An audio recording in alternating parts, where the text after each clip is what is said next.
We did it. Sorry about being late, guys. Had a little technical difficulty in the background. Had to fix that up. We made it. We've made it. Once again, we've made it. Oh, glory be and mercy me. We've done it yet again. Oh, let me hit my new fangled button. All right.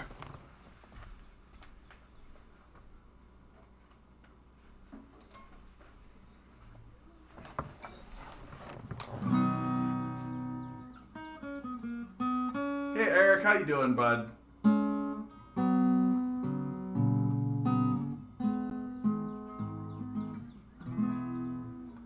Hey, Anemone, how you doing? Oh, man, I'm all frazzled. I woke up this morning.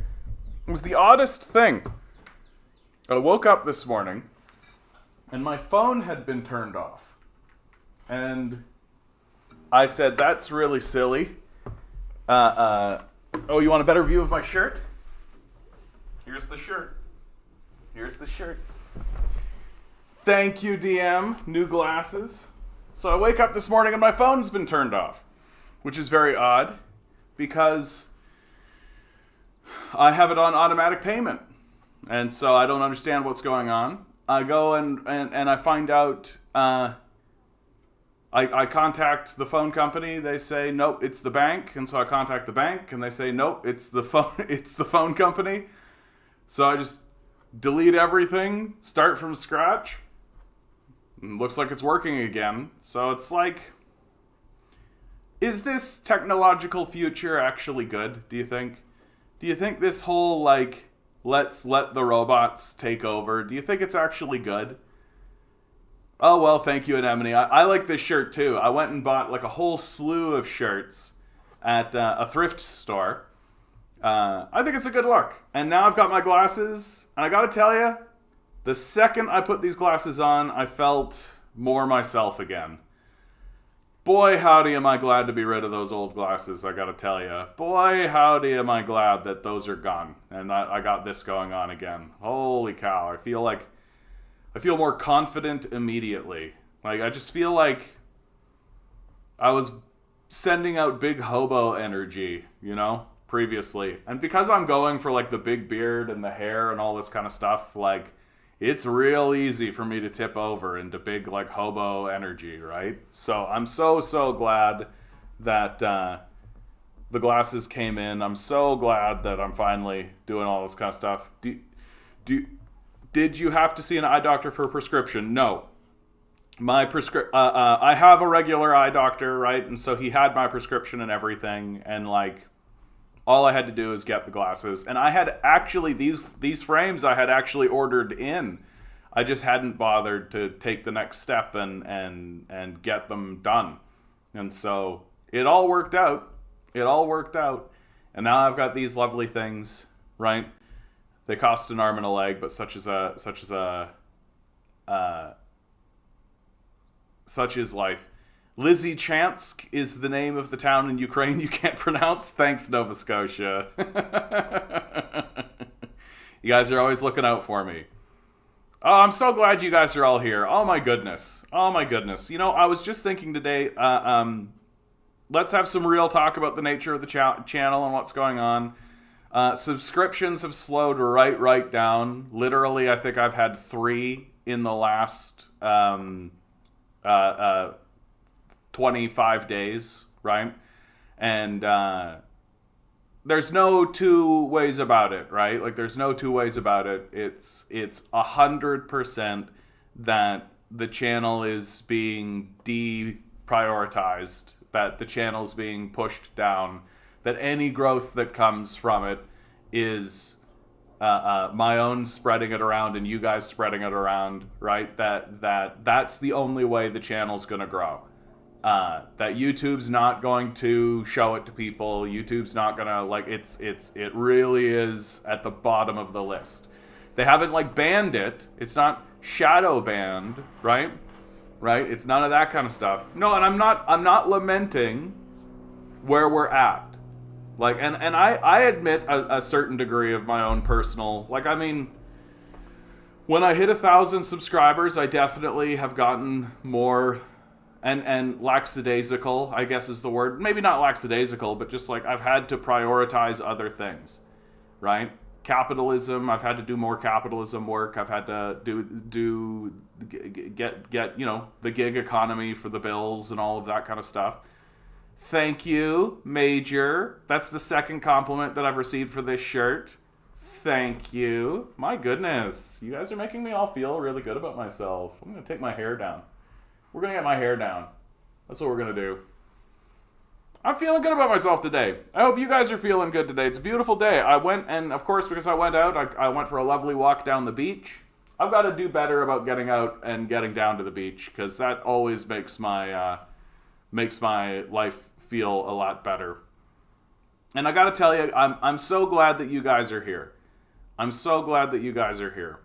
I know I say it all the time, but it's absolutely the truth that, like, without you guys being here, I'm just some guy talking to himself in a room, you know? And you guys being here, it really reminds me that, like, I'm not alone in this, you know? That's the worst part about it, in my view, is the feeling of being alone. Rusty Shackelford, good to see you, bud. And I've had a couple of experiences recently where people who I really care about, people who I would say are close to me, I really realized that, like, they are more than happy to just, ignorance is bliss, bury the head in the sand, and they don't really want to know, right? They're not really interested in knowing. And if they are interested in engaging in the conversation, it's only to sort of reinforce the narrative that they've been told.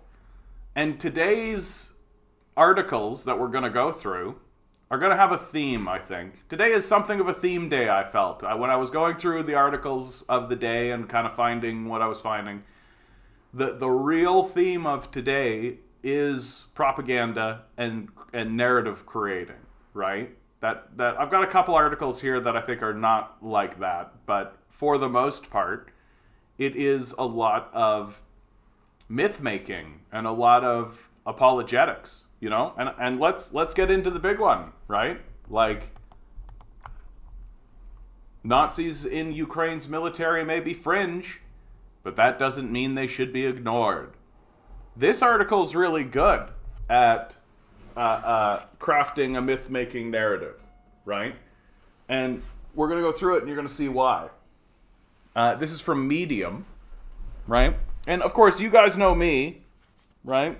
My opinion on the Nazis in Ukraine is that it's extremely serious. That the narrative that, they're just a small fringe minority. It's like, if I dropped a drop of poison in your drink, would you drink it? Why not? It's just a small minority, right? Yeah, Boris Johnson goes bye-bye. We kind of knew this was coming for Johnson. I feel like I have. Do I have that article? Yeah. I feel like my opinion on Boris Johnson resigning is they're going to put another stooge in his place, right? Like, and in many ways, like, while we're all sitting here sort of celebrating that Johnson is stepping down, like, it's going to improve the Conservatives' chances in the next election, right? It's going to improve the amount, their chances again, and strengthen their position, right? Like, nobody wanted to see Johnson gone more than the Conservatives, because they knew that if Johnson went into this next election that they would lose. So getting rid of him now is a good strategic choice for them. So let's go through this article, right? It's articles like this that end up making me very suspicious of most things that I see. More suspicious than I think other people are. And people really want to just accept stuff on the face of it. So, earlier in this week, the New York Times published a story on Russian disinformation that specifically used Nazis in Ukraine as a narrative for justifying Russia's invasion. The article cites data that, while telling, is presented by the Times as though it is disinformation on the basis that the media collected in it mentions Nazis in Ukraine at an inorganically high rate. As the New York Times' Charlie Smart describes, a data set of nearly 8 million articles about Ukraine collected from more than 8,000 Russian websites since 2014 shows that references to Nazism were relatively flat for 8 years, then spiked to unprecedented levels on February 24th, the day Russia invaded Ukraine. They have remained high ever since. Unprecedented spikes are telling of propaganda, certainly, but the narrative presented in Russia's information and disinformation warfare isn't dissected here, it's just assumed. What is dissected, instead, is American perception of Nazism in Ukraine. The Azov Battalion, a regiment of the Ukrainian army with roots in ultra-nationalist political groups, has been used by the Russian media since 2014 as an example of far-right support in Ukraine. Analysts said the Russian media's portrayal of the group exaggerates the extent to which its members hold neo-Nazi views. This is the article's sole mention of the explicitly white supremacist Azov Battalion, the militant wing of the neo-Nazi Azov movement. The word Azov is not explicitly hateful. Both the political movement and the battalion are both named for the Azov Sea that borders Mariupol and Russia. The Azov Battalion was absorbed by the Ukrainian National Guard and became the Azov Regiment, officially titled Azov Special Operations Detachment in 2014, but it's still sometimes referred to as the Azov Battalion. The narrative that the neo-Nazis in Ukraine get undeserved attention is not new, and not one without foundation.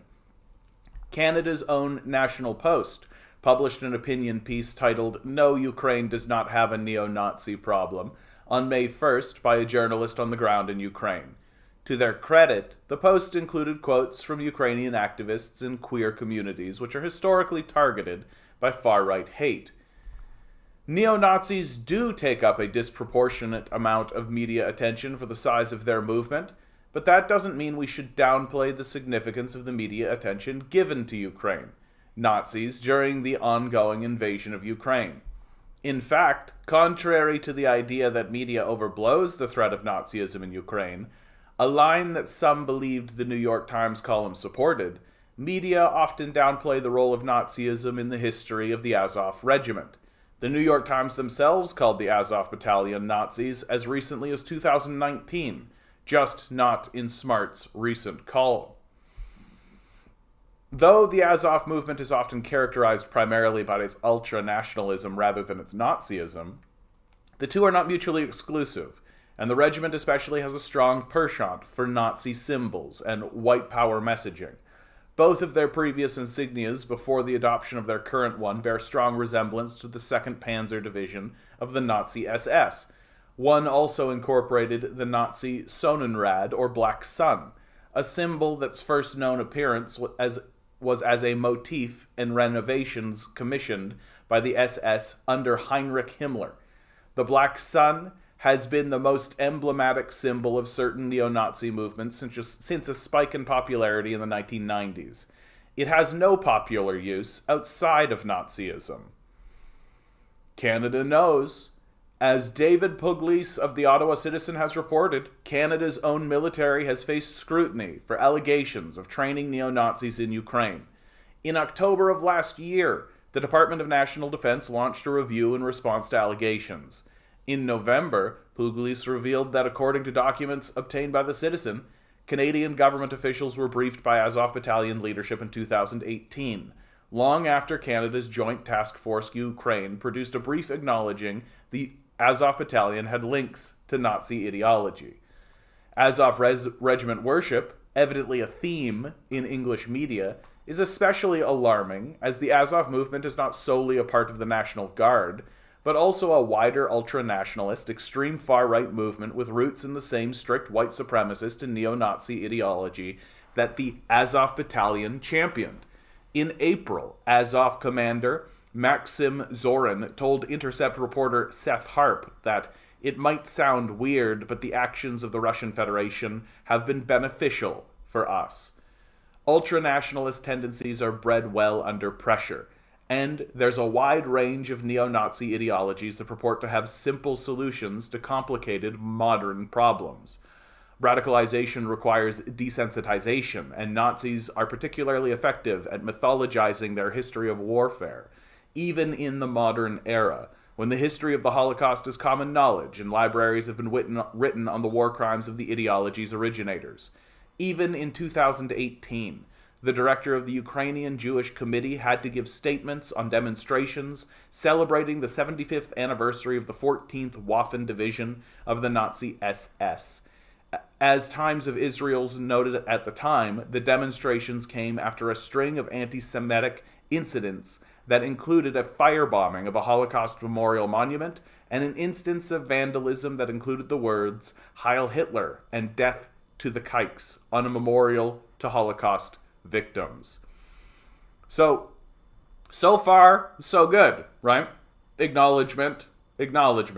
But here we go. Right? This is the strategy, right? We saw this with the climate change issue. We saw this with all of the issues that the media does. What you do is you acknowledge the one side, and then you pretend as though the other side is serious, right? And we're going to go through it. The Russian government wants it both ways.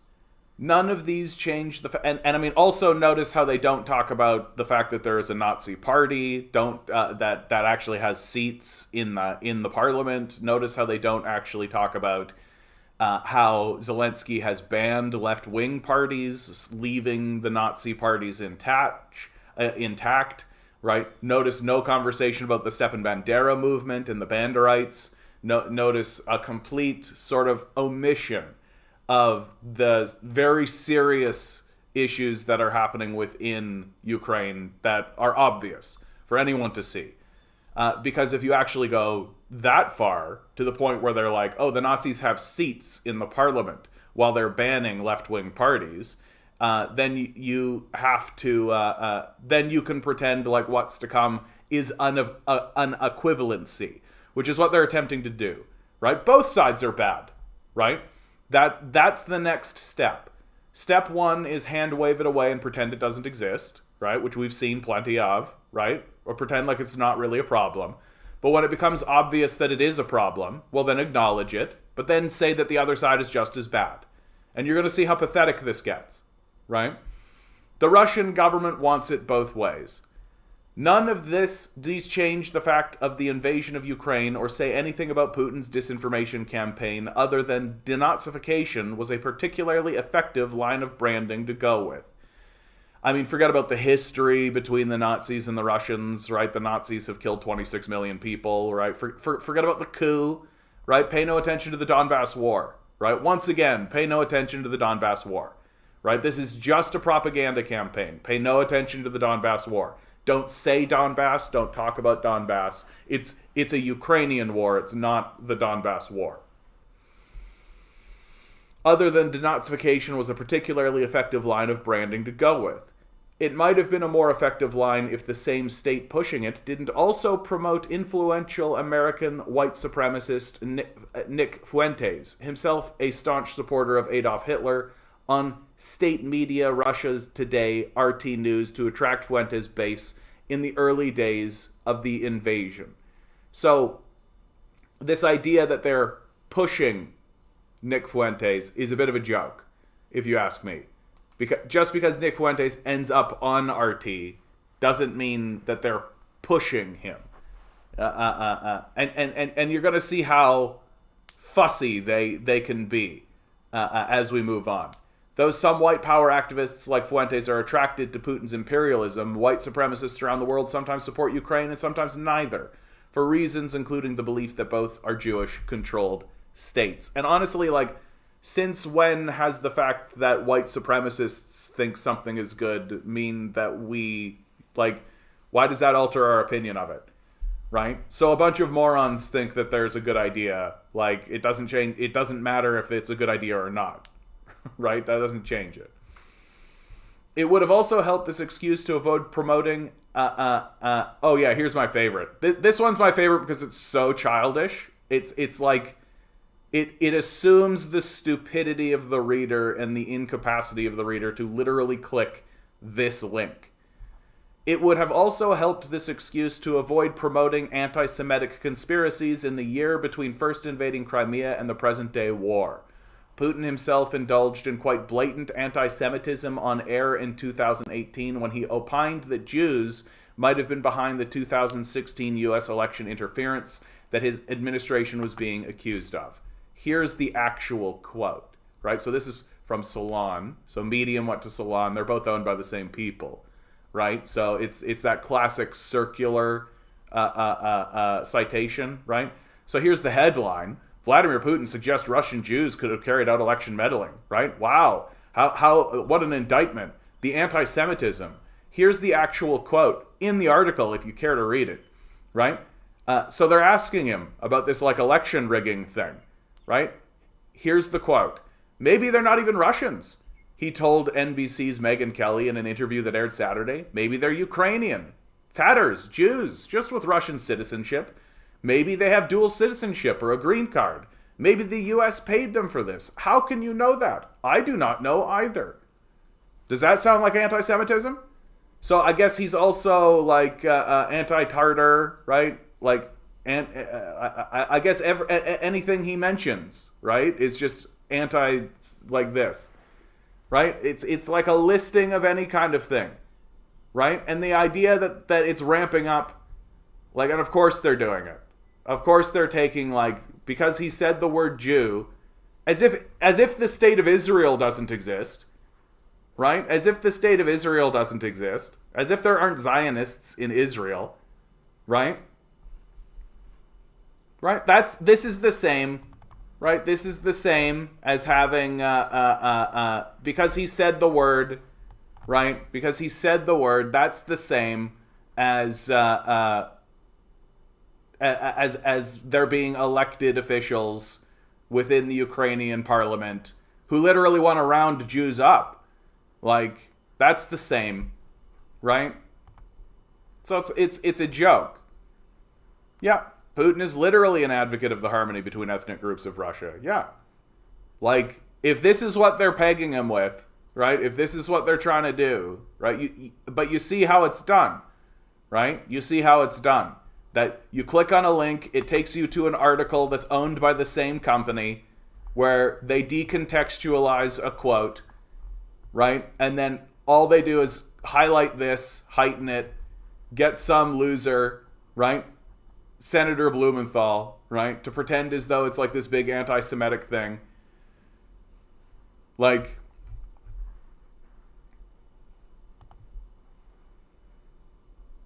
RT News has also pushed anti-Semitic conspiracies to English audiences. In 2018, former Fox News, CNN, and MSNBC journalist Nick Sanchez went into conspiratorial narratives on air about enforcing what Sanchez described as a mandatory loyalty oath to Israel for U.S. citizens. So, like, literally the whole state of Israel and the Israeli lobby doesn't exist, as far as this writer is concerned. And to suggest that the Israeli lobby exists is anti-Semitic, right? And that's the same as there being literal neo-Nazis in the parliament. Like, you see how they're doing. Yep, they did the same thing with Corbyn. That's exactly right, Tinker. Good to see you, by the way, bud.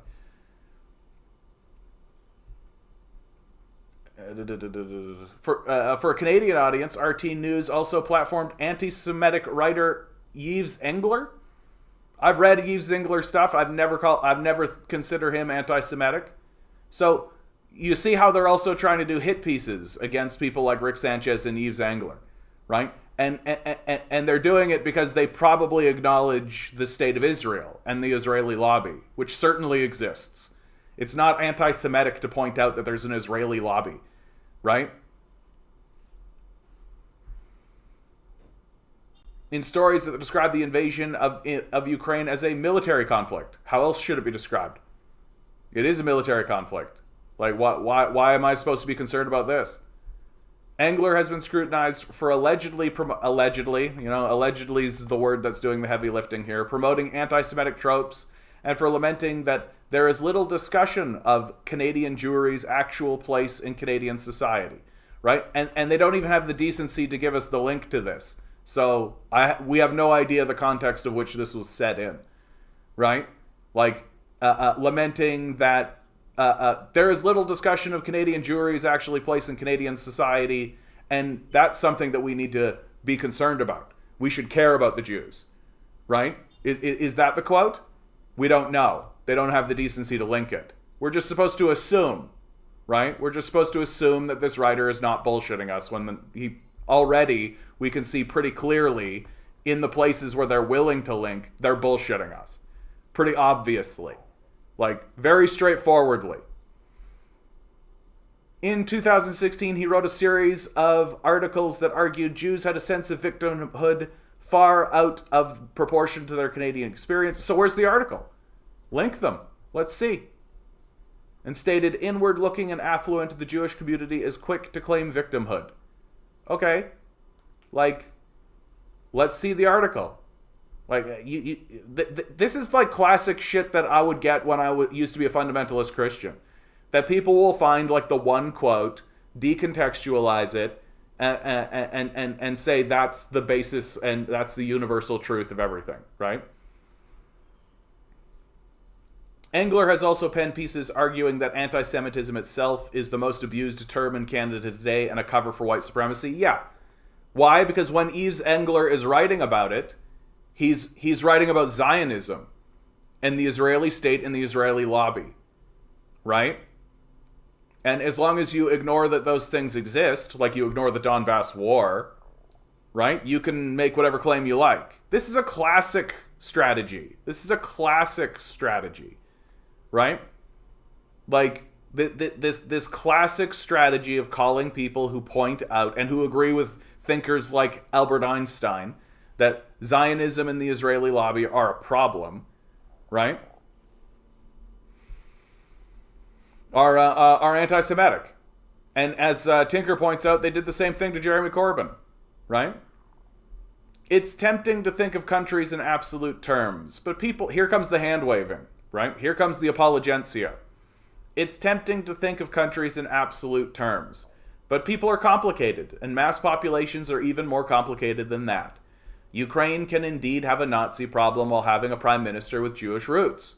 Ukraine can have Nazis fighting Russia just as it can and does have queer fighters and anarchists fighting Russia. Ukraine's military is not a monolith, and in fact, fascist movements more often than not position themselves as a necessary response to diversity itself. Though Nazis in Ukraine are a fringe, they are not non-existent. As the invasion of Ukraine continues, treating far-right extremism in Ukraine as a non-issue sets a dangerous precedent of undeserved tolerance, both for hate movements abroad and at home. Although strong finish, good final line, right? Good final lines, right? Though Nazis in Ukraine are a fringe, no one denies that they are a fringe. Like, no one says that they're a huge, overwhelming number, right? But it's the fact that they're tolerated and they're put up with. Right? Like, if I took a drop of poison and put it in your drink, you wouldn't drink it, would you? And if you gave it to someone else to drink, you would be a murderer. Right? Like, it's not difficult to understand this. People just don't want to. They're not understanding it on purpose. And you see how this is done. Right? Acknowledge the issue, acknowledge the problem, acknowledge the reporting, ignore the Donbass war, ignore the coup, right? And then point the finger. The real problem is that Putin said the word Jew once, and that there was a guy that was on RT one time that was a problem, and then we can really throw. And this is just being used as an attempt to run a hit on Rick Sanchez and Yves Engler and accuse them of anti-Semitism, when, near as I can tell, they're just acknowledging the existence of Zionism and the Israeli lobby, which you'd have to be a complete and total fraud to not understand that these things exist. Like, it's not anti-Semitic to talk about the Israeli lobby. Like, it's straight up not. And to accuse someone of being anti-Semitic while they attempt to talk about the Zionist culture and the Israeli lobby is just fraudulent. It's just pathetic. It's anti-intellectual. So you see how this is done. That it's like a form of hand waving while simultaneously, like, they're saying things like the Russian government wants it both ways. Well, the guy writing this article wants it both ways, right? Dan Cullen wants it both ways. He wants us to simultaneously acknowledge the Nazi issue that exists in Ukraine while pretending like it's just as bad as what the Russians are doing, right? When it isn't. It's not even close. So Putin said the word Jew one time. That's the same, right? That's the same. That's totally the same, isn't it? As having literal Nazis in parliaments, right? Totally the same. You can see, like, the unseriousness with which people are supposed to take these issues, and how stupid they think we are. Because, I mean, like, let's be honest, we are pretty stupid. Like, articles like this are effective. That's why they get published, right? Because there's a group of people who just want to believe. Like, the first step is, no, we can't possibly be doing that. But then the next step is, well, we are doing that, but so are they. Right? So there's an equivalency in their mind. That if we are that bad, then they must also be that bad. It can't simply be the case that we are the villains. Right? Yeah, and that's the thing to do, Grinning. Always use the word Zionist. Always use the word Zionist. Right? It's very difficult to go after somebody with the anti-Semitic. I mean, they'll do it anyway, right? They'll do it anyway, but it's more difficult for them to actually land it if you're saying Zionist. Good to see you, Methane. Everyone's been so conditioned to be adversarial. It works, I think. Hey, they think it's good. It must be bad. Yeah. Sanchez, RT America. Yeah, I miss him too. But the lady that replaced him, she was trying to do the same kind of shtick, but it was obvious. It's like not who she is, you know? Rick Sanchez was that. It's like when people try to do Alex Jones's stuff, right? Like when people go out into the world and like Alex Jones has like his little surrogates now and he sends his own guys out into the world and they try to act the way he does. And it doesn't work because Alex Jones is Alex Jones, and you can't be Alex Jones, right? Going up to people, what do you think about the government these days? These days the government's they're going around, they're turning the frogs gay, right? Like you can't grab that energy and run with it, you know? That's an Alex Jones exclusive, and Rick Sanchez is the same thing, right? Hey Zed, how you doing, bud? I've been talking to my friend for over a year who was open to communism, and the Russian-Ukraine war destroyed that because he spoke to a Ukrainian from Ukraine. Yeah, he's now listening to Florida Cubans. Yep, exactly. That's exactly the relationship, though. Right? Like, Cubans who live in Florida, like, yeah. My family owned a plantation before Che Guevara and Fidel Castro took it from them. It's like, oh, so like your family were slave owners and owned a slave plantation on behalf of like capitalist imperialism, and this is what you're complaining about. It's the same kind of relationship. It's and again, like not every Ukraine that emigrated to North America post World War II was a Nazi or a Nazi collaborator, like clearly. But to pretend as though that didn't happen, to pretend as though there wasn't a good deal of that, is a bit childish and naive, right? And just start asking, like that's what I do every single time. Every single time I start getting into this conversation, like people will say that. Stalin did this to my family. And go, oh, what was your family up to? What were they doing? Who did they work for? What was their political affiliation? Oh, they were Nazis.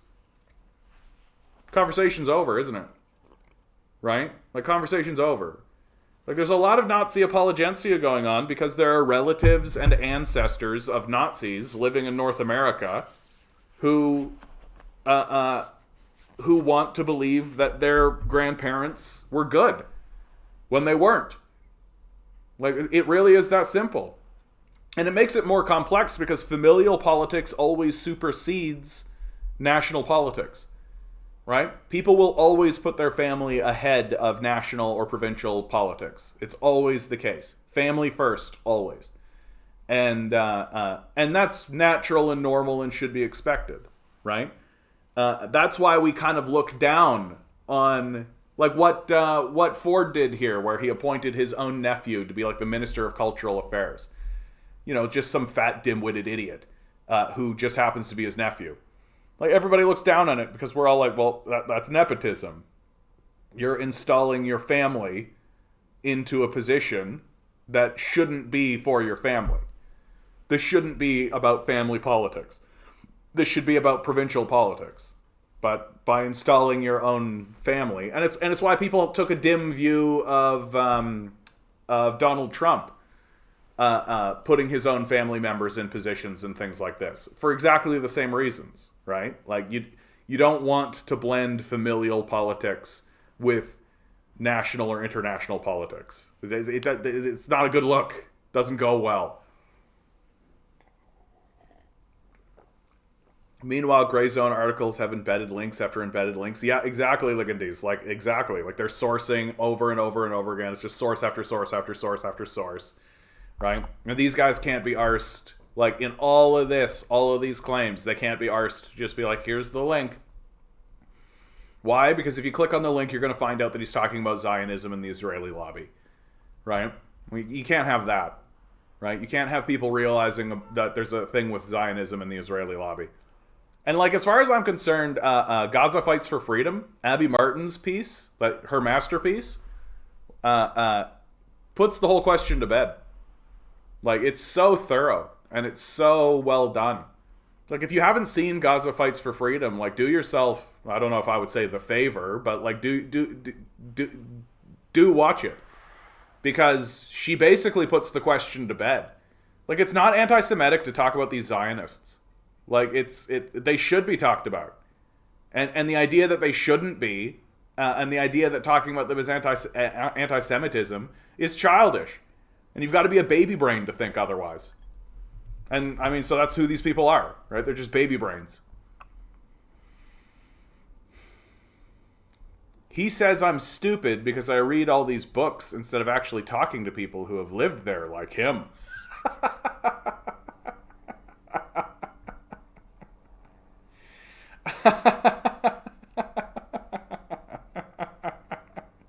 This guy's just like taking it right at face value, eh?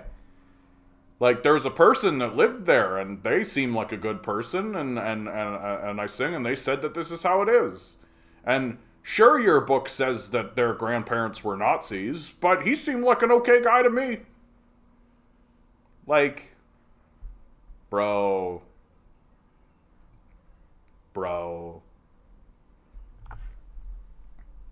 Yeah, why the shit are there people talking as if Putin is threatening to invade Alaska? I can see Russia from my house. Can you imagine if he did? They just found a bunch of oil in the Arctic, right? Like, this is something that people... Let's see if I can find this. Arctic map. Like, yeah, so even this will do.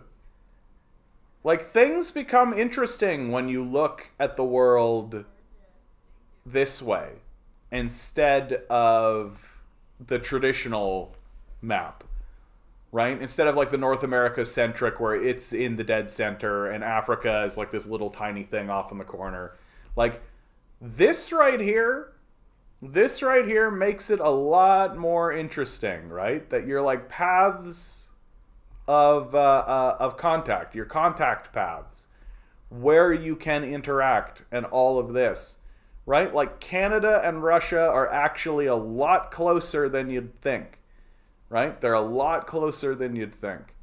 And as global warming happens, something that people have been pointing out more and more, as global warming happens, it's going to open up lanes. Boats are going to be able to traverse into the Arctic Ocean more successfully. And Russia recently found oil up in this bitch, right? So and that's becoming a rarer and rarer event. It's becoming more and more difficult to find oil deposits.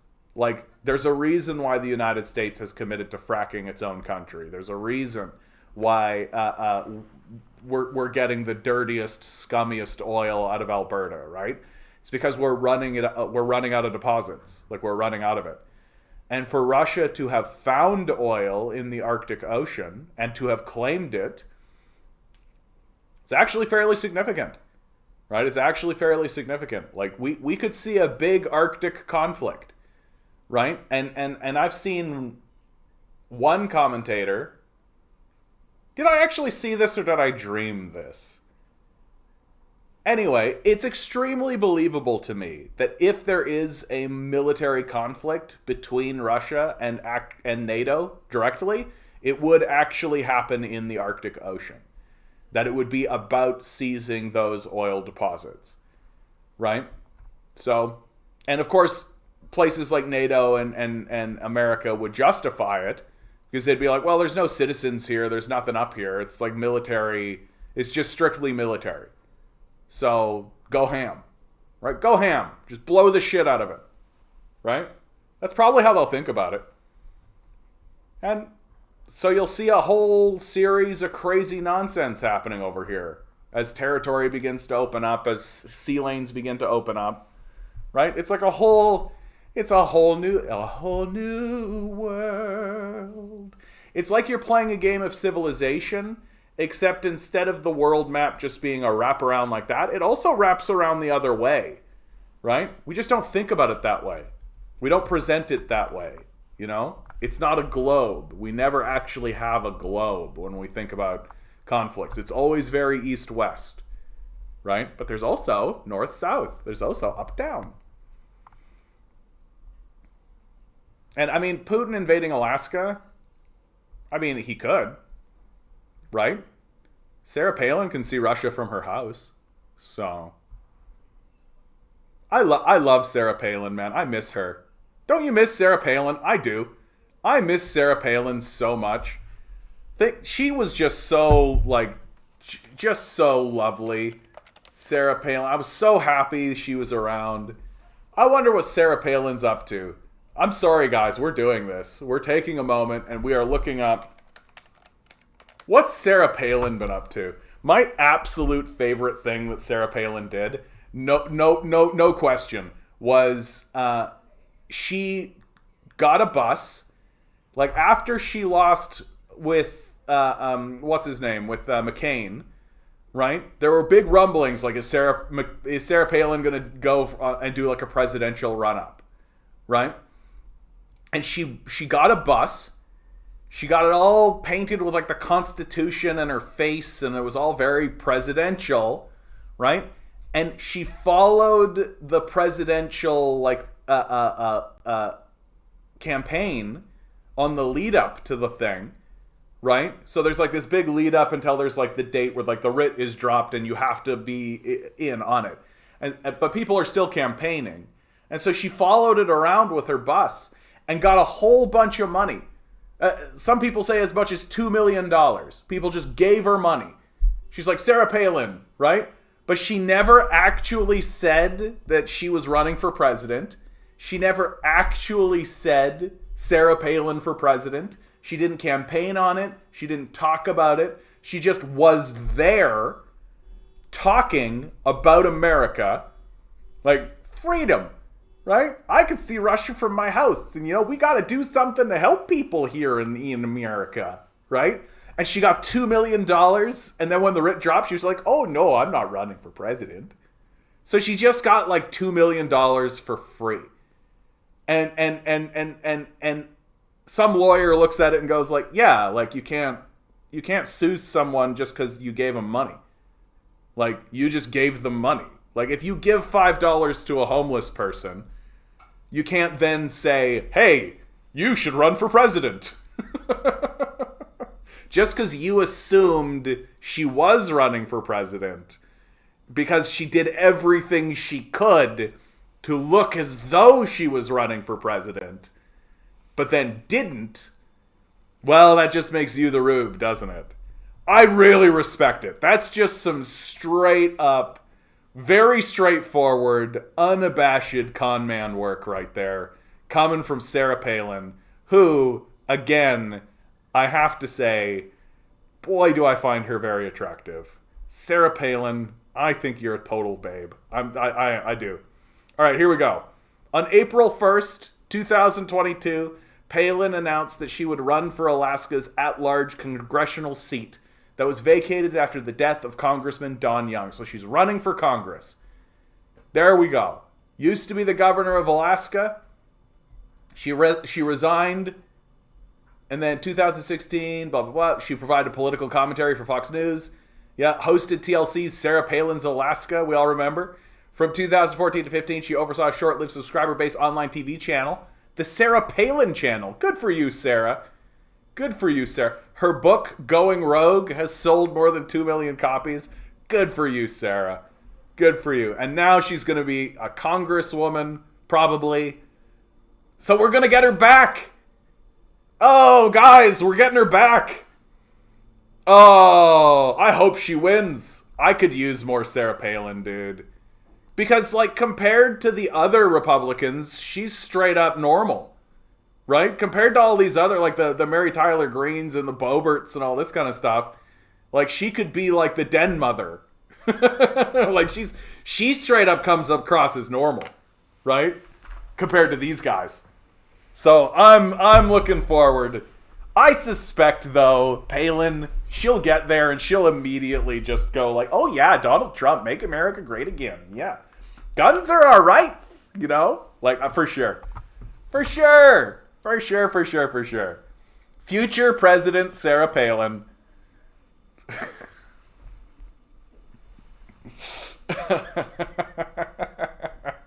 Future President Sarah Palin, I'm so glad that you're going to be back. I'm looking forward to it. God bless America. All right, this has been your Sarah Palin moment. You're so welcome. I don't know how I got onto Sarah Palin. Oh yeah, I can see Russia from my house. Sarah Palin. Yeah, I'm in love with Sarah Palin. I'm not even gonna try to pretend otherwise. I love her. I think that she's great. I don't think that she should be allowed to govern anything. I think that she is not good as a leader, but as a person, as a person, I think she's quite nice. Just, I feel like I would have a good time with Sarah Palin. Anyway. He talked to an Afghan and learned I was lying and Russia wasn't invited into Afghanistan and actually installed a puppet. That one's actually a bit debatable, Zed. Like, we don't really know, Some people say that Afghanistan did invite Russia, right? And then some people say they didn't. And I haven't seen anything that convinces me either way. And it's one of those issues where it's to the benefit of all parties to lie. So I don't know where to hit with that. So I tend to just kind of go like, well, what are you going to do? War is bad. They shouldn't have been there in the first place. And I mean, it was post-Stalin, like post-communist really. Like, and it certainly led to the decline of the Soviet Union. So, all right. Hold on. We just skipped over a bunch of stuff. Hey, Adam, how you doing, bud? Speaking of hobo energy, perfect. I was waiting for the bus with bags of laundry years ago, and someone tried to give me $10. Oh, that's nice. Very kind on his part. Right? I'm in the past watching at 1.5 speeds. Be with you soon. I'm talking to you from the future. From the future. I am having a nice day, man. I feel good about myself. Right now. I got these new glasses. Just had a walk on the beach. I feel good about myself. Everybody should go out and take a walk on the beach. Yeah, yikes, necessary for diversity. No kidding, eh? Yep, always use the word Zionist. Israel attacked a U.S. ship once, the USS Liberty. Yep. Jews are good people. Zionists are evil. Yep. Hope you're doing good, John. I heard Doug Ford is selling his house. Doug Ford is selling his house. Doug Ford is selling his house because he knows that he's about to do a bunch of shit, and he knows that he got doxxed pretty bad. Like, somebody published an article saying, like, here are all the locations that made the Ford family great. And one of them was his house, right? So everybody knows where he lives. And he's about to gut the province in big and serious ways. And so he doesn't want to live there anymore because he knows a bunch of people are going to show up at his place. Because people are already showing up at his place. I've showed up at his place, right? I've done protests at Doug Ford's house, right? So he doesn't want to live there anymore. He wants to fade off into obscurity and make sure that nobody can find him while he destroys the province. That's what he's doing. Like, it's so clear. There's no reason for him to sell that house and move, right? Except that. Speaking of getting rid of BJ, I always thought Brazil would oust Bolsonaro in order to get fresh meat to take on Lula. I think there's still time. Yeah, I see what you mean. Like, I see what you mean. Like, why run Bolsonaro against Lula, especially as his poll numbers are so bad? Like, why not get rid of Bolsonaro and at least attempt to run someone else against him? Could happen. But, again, there's always internal politics, right? And there's always, like... I think the big difference between someone like Bolsonaro and someone like Johnson is that Bolsonaro is a fascist. Like, he pretty explicitly. He's certainly an eco-fascist, right? Like, he genuinely believes in the destruction of land. He genuinely believes in the destruction of people who are poor. Like, it's not like the kind of callous disregard that you get from someone like Johnson, right? Like, Johnson will at least, like, mouth placations towards the poor and working poor, right? Bolsonaro doesn't. Bolsonaro's contemptuous of those people. And Brazil has, like, real poverty, right? Like, when we talk about poverty in the imperial core, we don't understand what poverty looks like, right? Like, places like Brazil have actual poverty. And Bolsonaro is contemptuous of those people.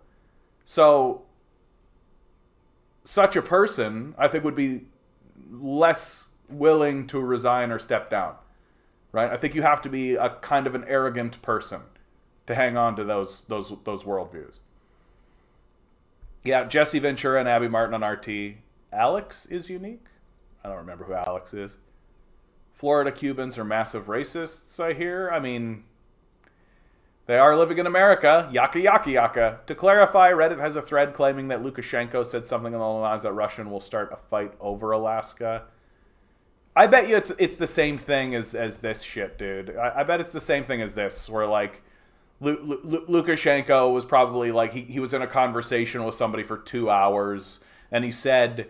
it could be that as this continues, perhaps there will be something that occurs in Alaska, perhaps. As the Arctic situation unfolds, it could become the case, and blah, blah, blah. And this gets pulled out, and Lukashenko says Russia's going to invade Alaska!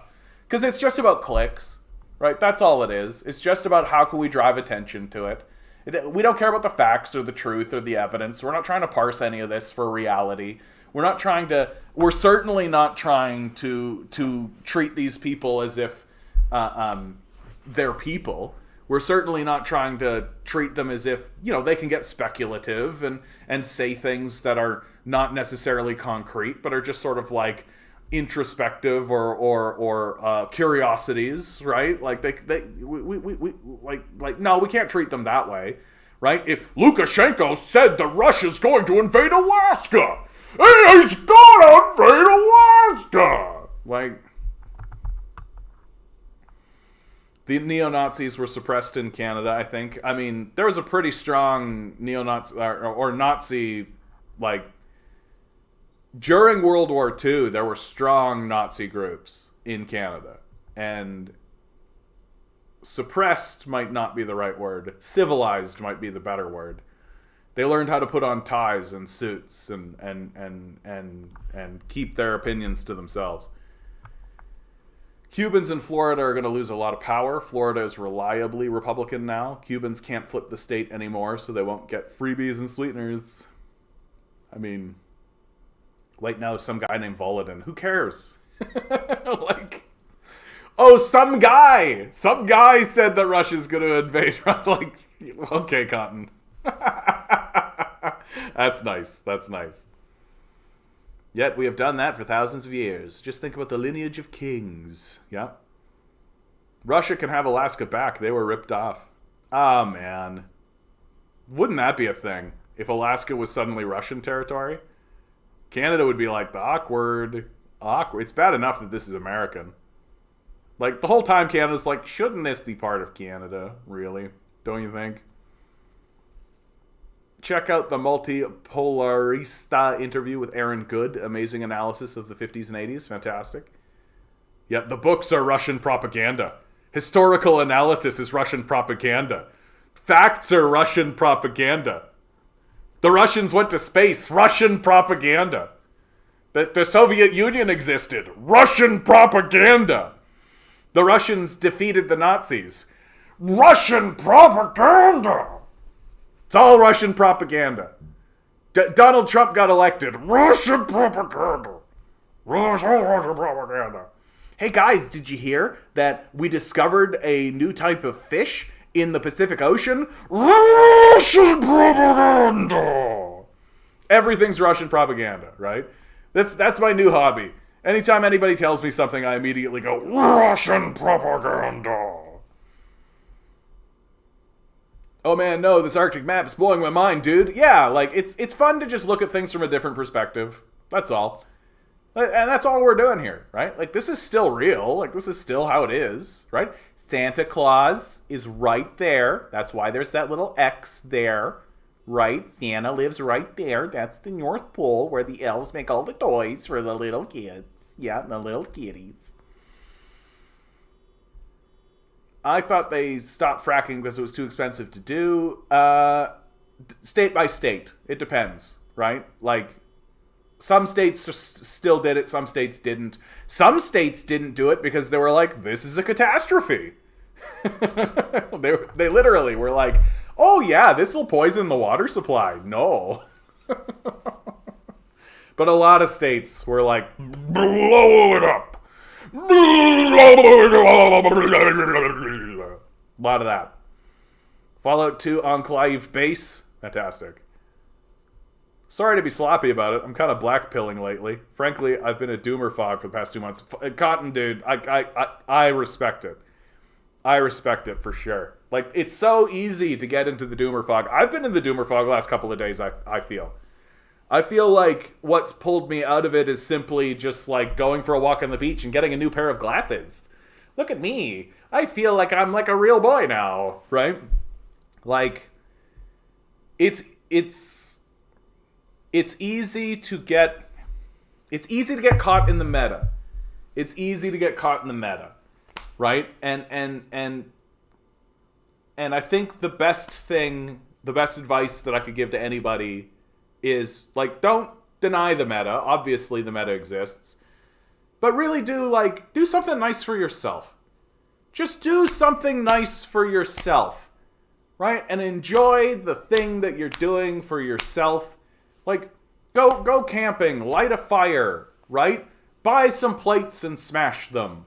Like, just do something nice for yourself. That the world is actually still a pretty nice place. It was made to be a nice place. And while we're doing a lot of, like, look at how humans are fucking it up here, you know, the world itself is still a good place to be in, and there's still nice things happening. So do yourself the favor and do something nice for you. Just for you.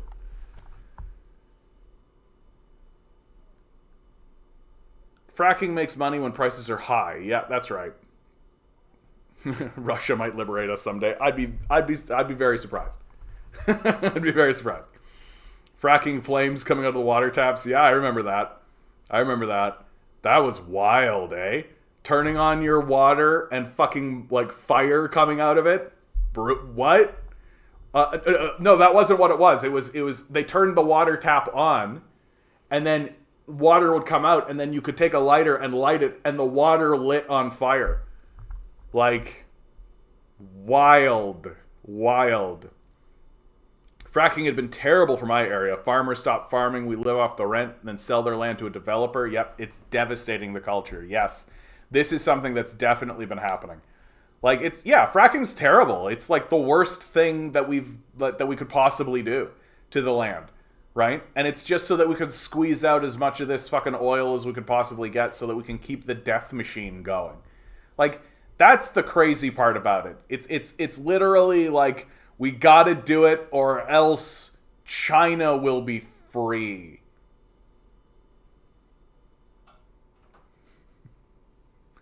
We've got to destroy our own country and rip up the ground, or else China will be able to make decisions about what happens in their own borders.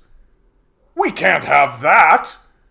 We can't have Chinese people making decisions for themselves. That's basically what it is. Like, it really is that stupid. But what happens if the Chinese come over here? Well, are they? Well, no, but what happens if they do? Unbelievable. It'd be cool if she became prez back then. Yeah, at this point, well, I would have taken it. If it was between, like, Palin or Trump, I'd be like, yeah, Palin. Palin all the way. Right? Palin all the way. Housing developments on former farmland are an obscenity. Yep, and that's happening here in Ontario, too. Like, we're losing huge amounts of farmland. Sarah had that sexy librarian look for sure. Yes, you got it, DM. She's, like, nailed it. But I don't know, it's some, you know what? I'm not going into it. This could very swiftly turn into a Sarah Palin. Like, I just... John, do you think you could make a commie out of Sarah? No, I couldn't. She's way too far gone, dude. Like, you're talking about needing to, like, get her through all of the anti-communist propaganda, like the Cold War shit. Like, you've got to get her through all of that stuff. Get her over the, like, whoa, communism did so many atrocities, and when America does atrocities, it's for the greater good. USA! And then there's, like, the Christianity angle as well. Like, it would be such a long road. But you know what? For Sarah, you know, if she would have me, could be worth it.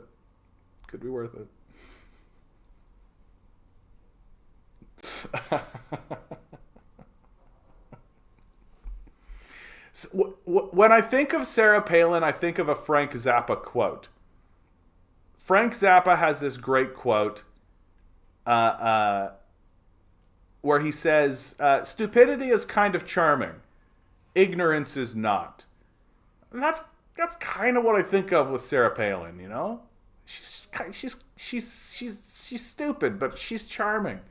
You know? Like, she was always way in over her head. She had no idea what she was doing there, right? Tina Fey nailed the shit out of her, right? Like, she was not there to scheme or do any of that kind of stuff. She was just being whisked away into this, like she's essentially like a beauty pageant winner that became the governor of Alaska, you know? If somebody made a movie about her life, it would be so endearing. You'd be smiling the whole time. I'm dead sure of it. You'd just be sitting there being like, what the hell am I looking at? I love it.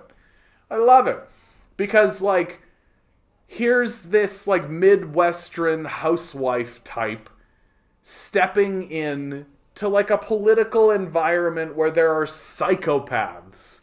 And she's just like, I can see Russia from my house.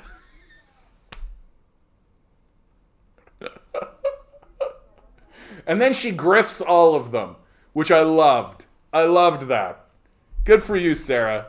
You get yours. You get yours. Palin doesn't weld. Hey, we can't all be perfect, man. We can't all be perfect. Afghanistan isn't really a unified country. Yeah, local warlords. That's for sure the truth. Like, it is just like there's a loose affiliation. Like, the Taliban came in and took control, but they know that, like, it's just like it is like a series of loose affiliations. External threat, external threat, external threat. I know, right? I know, killing me, John. I know.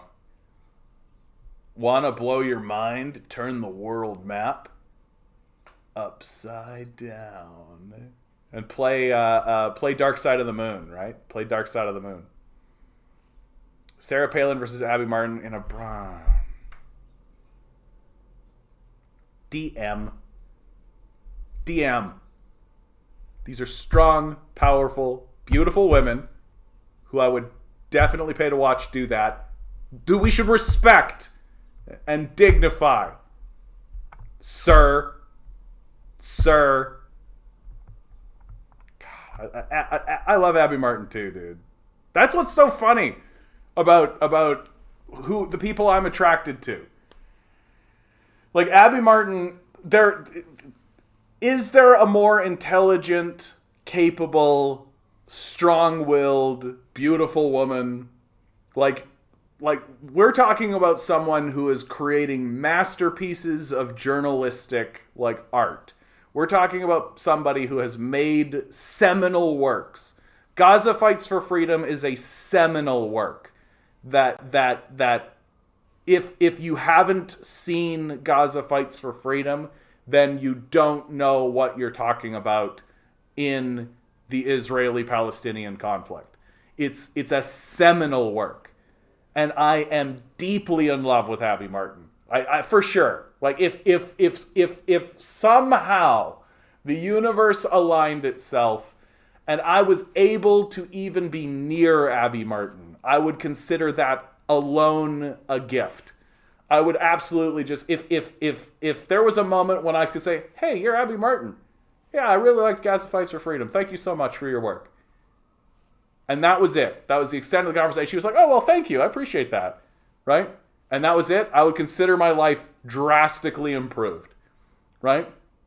And that is a person who I would love to have a partner like that. And then I'm also attracted to Sarah Palin, who is, like, in every single way, like, the opposite. She is not intelligent. She doesn't really say interesting things, right? Like, the less you know about Palin, I feel like the better your life actually is. And yet, right? Human sexuality is such a fun thing, isn't it? Right? The heart wants what the heart wants, right? We can't control it. That's the thing that I think is so wild about this existence, is that you can be just walking around in your existence, right? You can just be walking around in your existence and just suddenly look at someone and be like, oh, I would like to be with that. And there's no explanation. There's no rationale. There's no reason. You just go, oh, yes, thank you. Right? And it's just crazy. It's crazy. No, I think you're absolutely right, Adam. And incidentally, I would like to go on the record, because Adam has said misogynistic comment. These comments are being made in jest. We're all just trying to have some fun here. We should respect even the people that we disagree with. So someone like Sarah Palin, we should still respect them as a human being. Abby Martin is great, except for doing a 180 on the 9/11 truth community and the victims and victims' family without giving a reason. I know the reason, career. Yeah, I think that's probably right. And we had a similar conversation in regards to her position on the Ukraine war, or the Donbass war, as I like to call it, right? Which is that, and I respected it, right? She didn't, like, push all in on, like, the United States is bullshit and there are Nazis and all this kind of stuff. And I was like, yeah, like, it's disappointing, but at the same time, it's like, she's got a lot to lose, right? Like, she has created things that I am sitting here saying are seminal works. Right? And honestly, same thing with Chris Hedges. Like, Death of the Liberal Class, War is a Force That Gives Us Meaning, right? These are seminal works. Like War is a Force That Gives Us Meaning might be one of the most poignant tracts ever written on the subject of war, right? And I should go back and reread War is a Force That Gives Us Meaning. It's been a long time, but and 9/11 Truth, and I don't want to turn this into a whole thing, Adam, so let's not go too deep into it, okay? Because I certainly know you can, bud, and I know I can get drawn into it, so don't you try. But if you start going down the 9/11 Truth route, then that is who you are, right? And I can really see how someone like Abby Martin and someone like Chris Hedges would look at it, and maybe they could even say to themselves, like, yeah, there's something there, right? I don't want to be the 9/11 Truth person, right? Because that's what their career would become, right? They would become the 9/11 Truth person, and all of their other work would fade away. And I just think that, like, if those are the stakes, right? If those are the stakes, I understand why people would not do it, right? Like, people like Abby Martin and Chris Hedges have other things going on. I don't think Bush did it. See how easy it is? I don't think Bush did it. I think Bush was just clueless. I don't think Bush was smart enough to do it. Christopher Da Silva, good to see you, bud. Ventura 2024. Yeah, wouldn't that be something? Yeah, we're gonna go out there. We're gonna make America. We're gonna take America, and we're gonna make it good again. You know, we here in America, we're a diverse cultural people, and we're gonna do everything we can to make sure that every American has a chicken in their pot and a house over their head. Ventura 2024. I'd say I'm doing okay on that. I give myself a B for Ventura for my Ventura impression. I love doing impressions, and sometimes I'm really good at doing impressions. There's a guy that I follow on TikTok. What's his name? Frank something or other. He's spectacular. He's amazing. Like, he just knows how to do it right. It's really, really amazing. When you see a good impressionist, you really, really know what's up. Oh yes, True Maverick, absolutely. Hedges never said 9/11 was an inside job. Abby did. Oh yeah, so she put her toe in the pool is kind of what you're saying. That Hedges never really went and put his toe in the pool. He was very much like, door closed, not gonna bother with it. But Abby put her toe in the pool and then pulled it out. Yeah, same rationale, I think. Same rationale. And controllers of Bush did it. Like, probably. Yeah, probably. My position has become that I could be convinced. But I'm like, it's become mainly a curiosity for me.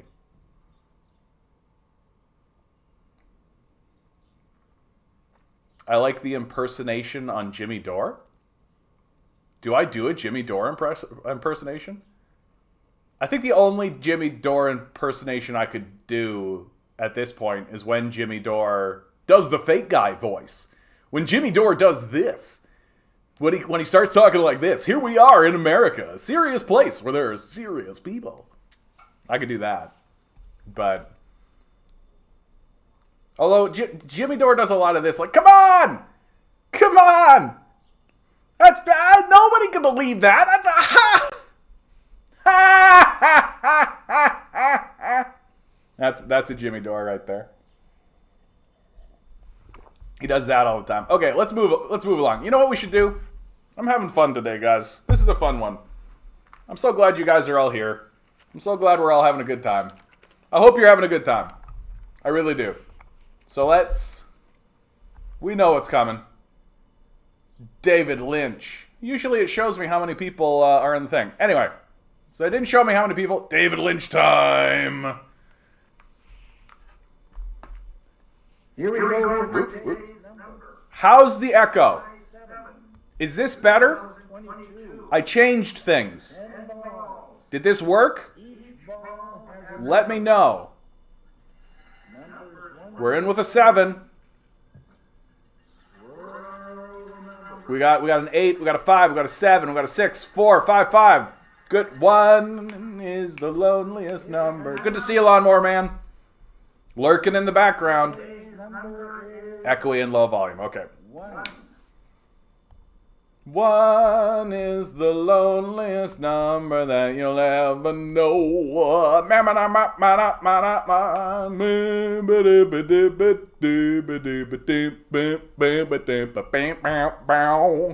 And were you the only one? You were the only one, bud?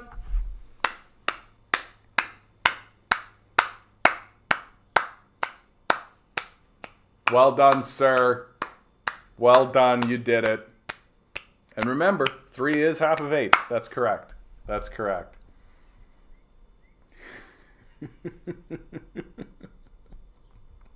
I love that that's persisted.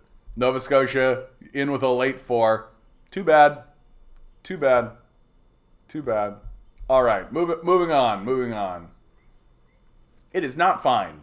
You have a responsibility to act. Getting rid of this. We're getting rid of this. Oh, yeah, fun fact.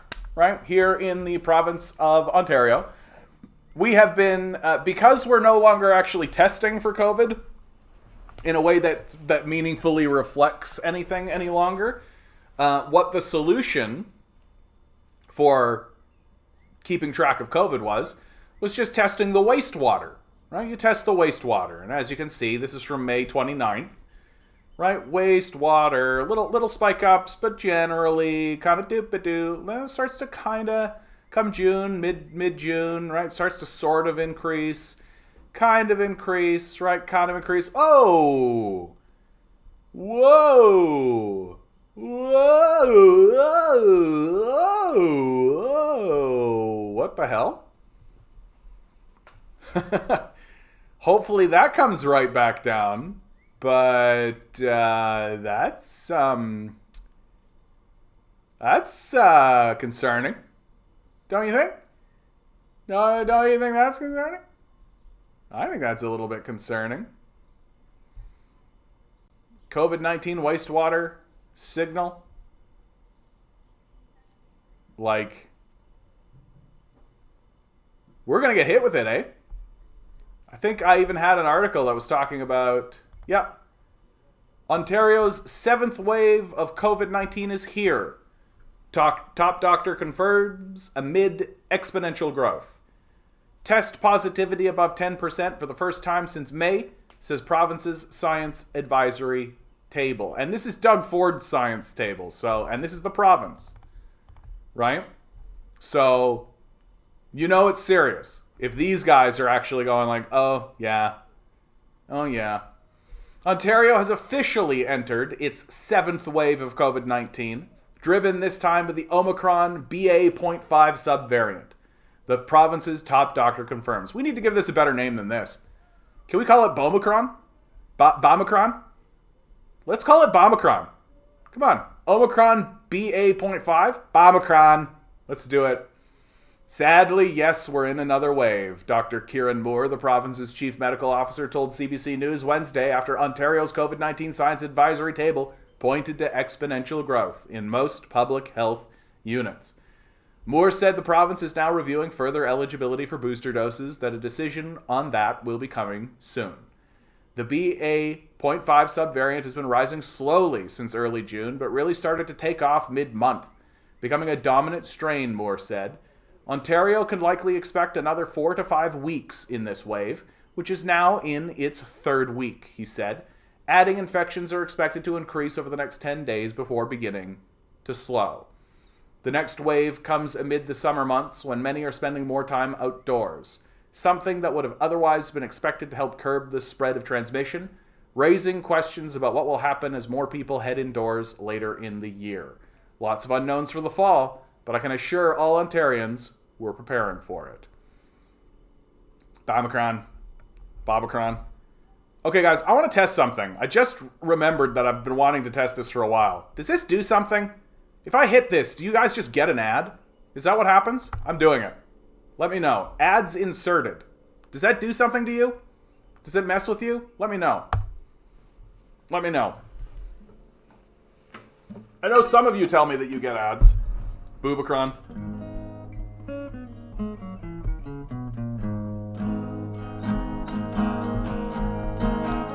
Now we're getting funny. Now we're getting funny. It just brought up an ad. Okay, so if I hit that button, you lot get hit with an ad. Is that what happens? Okay. That's good to know. That's good to know. I might hit that button a couple of times throughout the stream, just so you guys know. Like, somebody's got to pay for this shit. Good opportunity to say like, share, subscribe. Please consider donating to the Patreon down below. If you're donating $1, make it $2, right? Every little bit helps. And every single time somebody donates, it makes me feel good about myself. So, thank you so much for being here. I appreciate it. Let's do this one.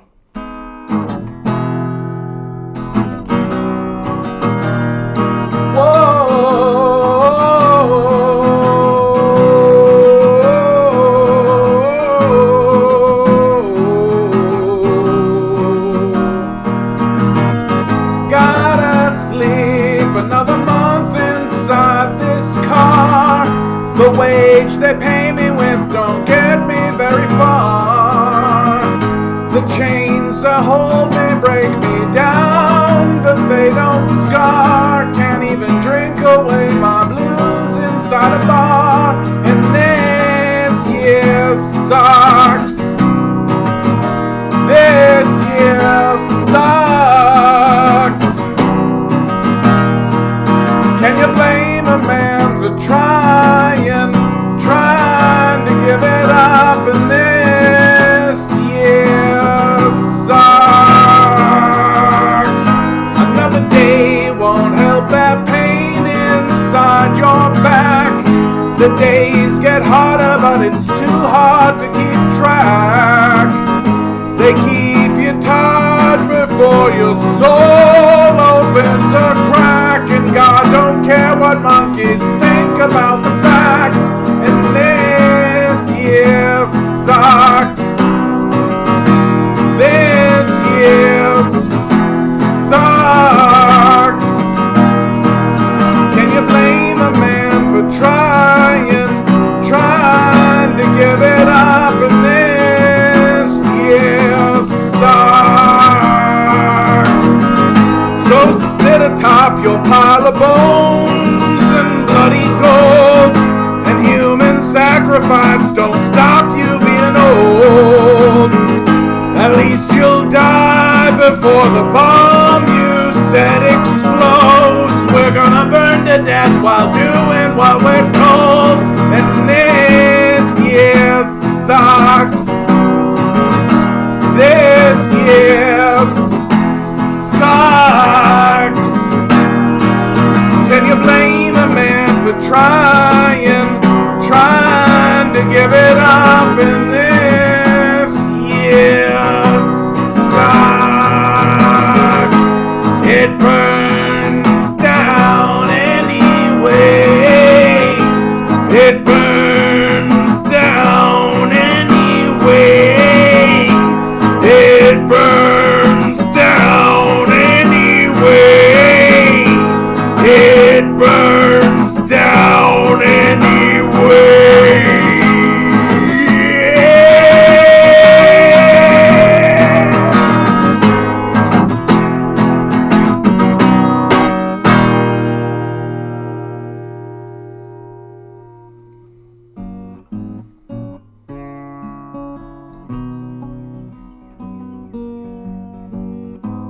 Thanks, guys.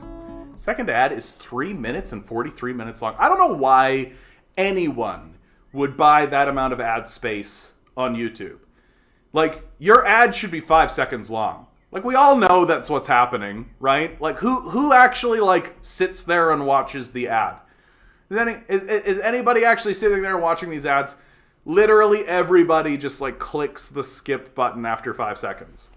Like, unless you're actually buying the, like, can't skip function, which definitely exists, like, I don't know why you'd spend any more than the 5 seconds. Nobody's watching after that.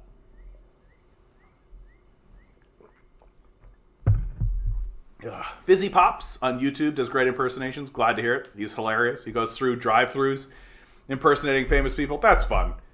That's just good old-fashioned family fun. That's what that is. Maybe the Mayan calendar was off by 10 years. Well, you know, when something falls over, it doesn't just go from this to this, right? Like, it goes like this a little bit, right? And so, you know, we're like here, right? I'd say that's accurate, right? Like, if this is a strong and stable society, right? Like, we got to be like right about here, right? Like, it's common. Like, we know it's common. Although Roe v. Wade kind of puts it over here, don't you think? Because if it's just like this, that kind of implies that it could kind of like rock back, right? But it's like this. And the second it hits like 45 degrees, literally everybody looking at it's like, yep, that thing's coming down. Right? So, like, I think that's what's happening more than anything. That it's like coming down, right? It's just right here, right now. And then, you know, like Donald Trump will get elected, right? Democracy will be removed, right? Living in your virtual past again. I'm speaking to you from the future. From the future. Okay, so that's how it works. So, if I put an ad in, it's not like the ad plays while the live stream is going on in the background. It like literally clips it in. And then you jump back in. And so if you spend a minute, let's say, with that ad, then that'll put you a minute behind. Is that an accurate way of saying how the ads are actually work?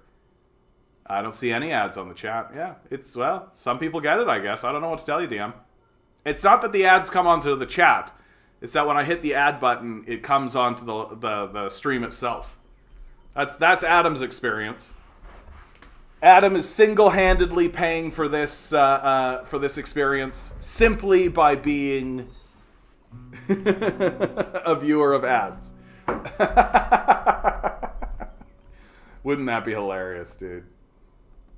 Oh yes. From George Monboy. George Monboy. Gotta read him when I see him. Gotta read him when I see him. We talk about the canaries at the coal mine, the people who are ringing the bells. Well, this guy's ringing the bell, right? It's democracy versus plutocracy. This is the end game for our planet. The U.S. Supreme Court is helping to destroy our climate, but it was a much smaller decision closer to home that was the final straw for me. It feels like the end game. In the U.S. last week, the third perverse and highly partisan Supreme Court decision in a few days made American efforts to prevent climate breakdown almost impossible. Ruling in favor of the state of West Virginia, the court decided that the Environmental Protection Agency is not entitled to restrict carbon dioxide emissions from power stations. The day before, in the UK, the government's Climate Change Committee reported a shocking failure by Boris Johnson's administration to meet its climate targets. So stupid and perverse are its policies on issues such as energy saving that it's hard to see this as anything other than failure by design. On the day of the Supreme Court ruling, the UK government also announced that it intended to scrap the law protecting the UK's most important wildlife sites. But the final straw for me was a smaller decision. After 2 decades of disastrous policies that turned its rivers into open sewers, Herefordshire City County Council, following a shift from Tory to independent control, finally did the right thing. It applied to the government to create a water protection zone, defending the River Wye against the pollution, pushing it towards complete ecological collapse. But in a letter published last week, the UK's Environment Minister, Rebecca Powell, refused permission, claiming it would impose a new and distinct regulatory obligations on the farmers and businesses within the catchment. This is, of course, the point. It's the pettiness of the decision that makes it so shocking. Even when the cost to the government is small, it seems determined to destroy everything good and valuable about this country. It's as if, when ministers go to bed, they ask themselves, what have I done to make the UK a worse place today?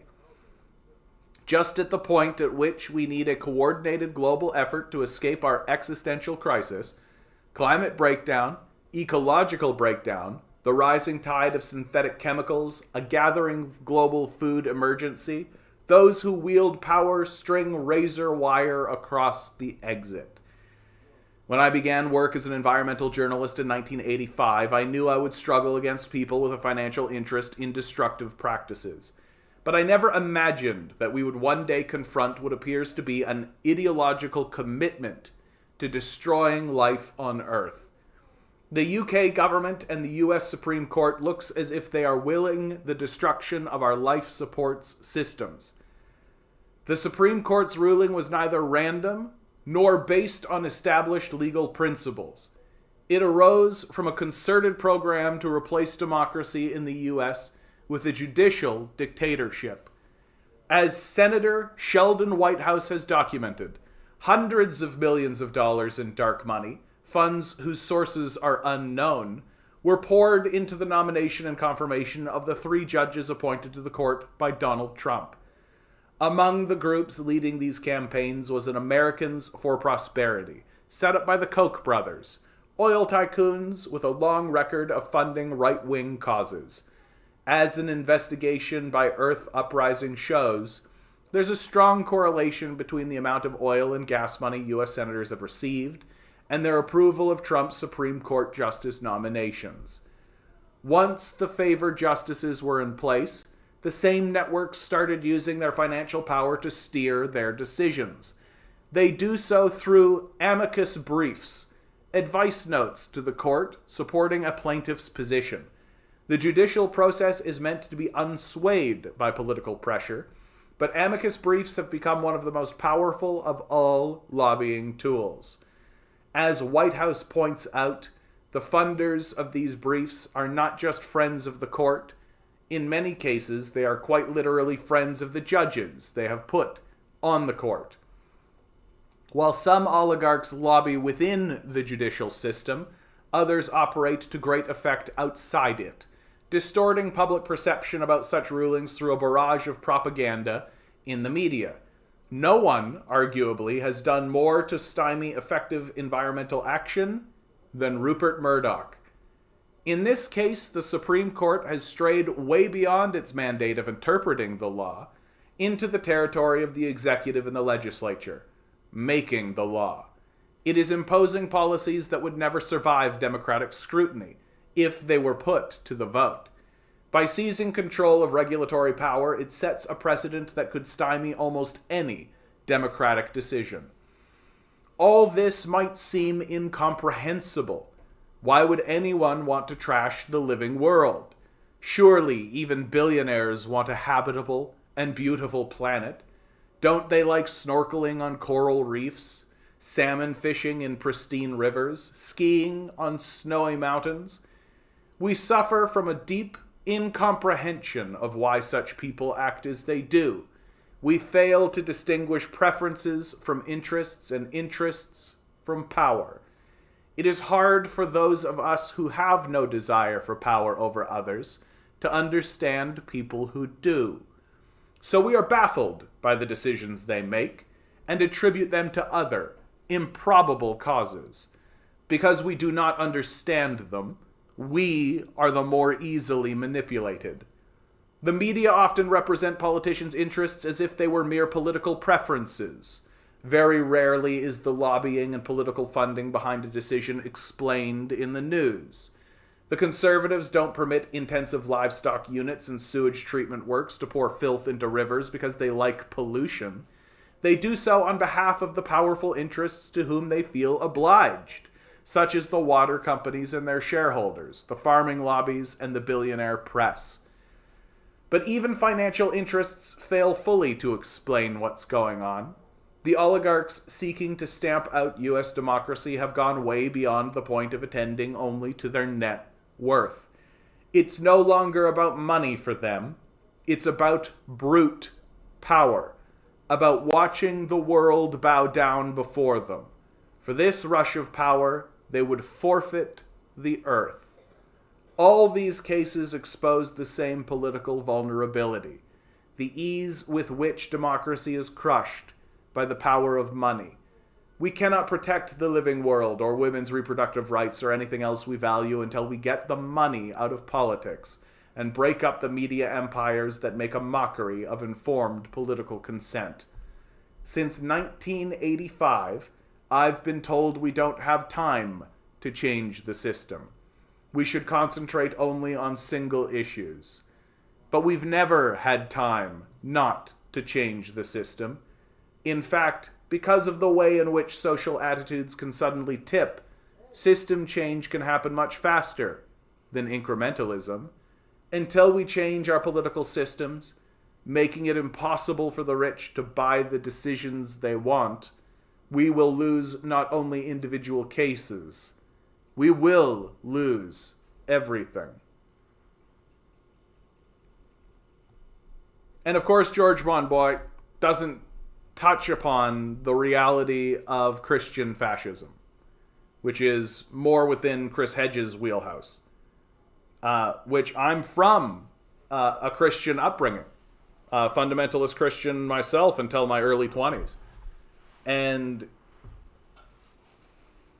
the reality of the Christian doctrine is that the end times are not something to be feared or prevented, that it is an inevitability that we should look forward to, because the end times will usher in the era of Christ, that Christ will return in all his glory, smite the unbelievers, there'll be a rapture, right? Like the evil will be separated from the good. The day of judgment will come. These are all things that are built into the Christian fascist ethos. That they don't look at climate change, if they even acknowledge it's happening. They don't look at it as a negative, because they ultimately think, as good Christians, they'll be protected from it. So why bother? And in fact, if you're a good fundamentalist Christian, especially these evangelicals, you should usher such a thing in, because that's when Christ will return, right?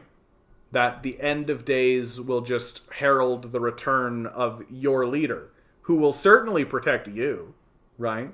You're certainly fine. You're on the good guy's side, right? And it according to the Christian fascist ethos, who's the one that's going to get punished by Christ? Oh, it'll be the Muslims and the Asians and you know, the blacks, all of the non-whites, and even some of the white people like the Jews who don't meet muster, right? Like, this is Christian fascism like 101. So, and this is actually what we are faced up against. That George Monbiot here is correct in his assessment of power, that there are certainly people who are seeking power for the sake of power. But we should be far more concerned about those who are seeking love, that their love of their Christ and their crazed delusion about who this figure is and what this figure represents, in my view, is far more dangerous. That it's not strictly about power. that more dangerously it is about love. Hey Barnabas, how you doing? Yep, like, share, subscribe. Give John your money. Thanks, Barnabas. Always an advocate. I appreciate it. His breakdown of neoliberalism a couple years ago is amazing. Then he just dismisses communism like a single sentence. It's wild. Yeah, that's pretty common, dude. Like, that's pretty common, right? Like, I look at somebody like Noam Chomsky, right? Like, Noam Chomsky's, like, even today, he is one of the prophetic voices in the conversation, right? Like, I shared a video in the Discord, which you can get into if you donate $1 to the Patreon. Thank you very much. I shared a video in the Discord where Chomsky was, like, laying it out. Like, he's just laying it out as clearly as it can be. Like, if we don't confront this climate change issue, it's going to be catastrophic. And there are things that we can do, simple things that we could do. And it wouldn't even be that expensive for us to do, right? We just need to actually do them. And we're just not doing them. And but someone like Chomsky, like, when it comes to domestic concerns and internal concerns of America, he's brilliant. But then the second he starts critiquing any of the, like, communist nations, it's pretty clear that he has a pretty strong bias and he doesn't really know what went down, right? Someone like Michael Parenti is much stronger, is much better. And so I feel like there's a barrier there. I feel like there's a wall there. And I think it does have something to do with, like we were saying earlier, with what Adam was talking about with 9/11, right? Like, Abby Martin and Chris Hedges, they backed off of it and grumble. But we know why they do that. Because they don't want to become 9/11 truther types. They have a career and they have something else they want to say. And they want that to be taken more seriously, right? And I think that people like Noam Chomsky, people like George Monbiot, they probably feel very similarly about communism. That they don't want to be thought of or looked at as communists. They don't want to spend their entire time defending the legacy of communism, right? That they would prefer to critique the empire from the position of, well, in the case of Chomsky, he calls himself an anarcho-syndicalist. I don't know what George Monbiot calls himself. A progressive, perhaps. I'm not sure how he would peg himself, but it's not surprising to me that people would choose to avoid the subject of communism. Because it comes with baggage. Like, it comes with baggage, right? Like, you got to get through a lot with some people, right? Like, lots of people, even people who are sympathetic to you, will ask the familiar questions, right? Weren't the communists responsible for atrocities, right? Like, as if, like, the American empire is, like, this innocent, pure, virginal, like, not responsible for anything whatsoever, right? I've gotten to the point where I just say, look, it's a competition between communism and capitalism. If you want to stack bodies, right, it's pretty clear who the winner is, or the loser, if you prefer, right? It's pretty clear who's killed more people. Like, pretty straightforward, pretty obvious, right? And it's amazing how people will, like, completely discount World War I and World War II. That those wars aren't considered capitalist atrocities. Like, they literally treat World War I and World War II as if it's like, that's just the thing that happened. No, that's a thing that happened because of capitalism. That's a capitalist war that happened. How about the Civil War? How about slavery? How about the nuclear bombardment of Hiroshima and Nagasaki? How about that?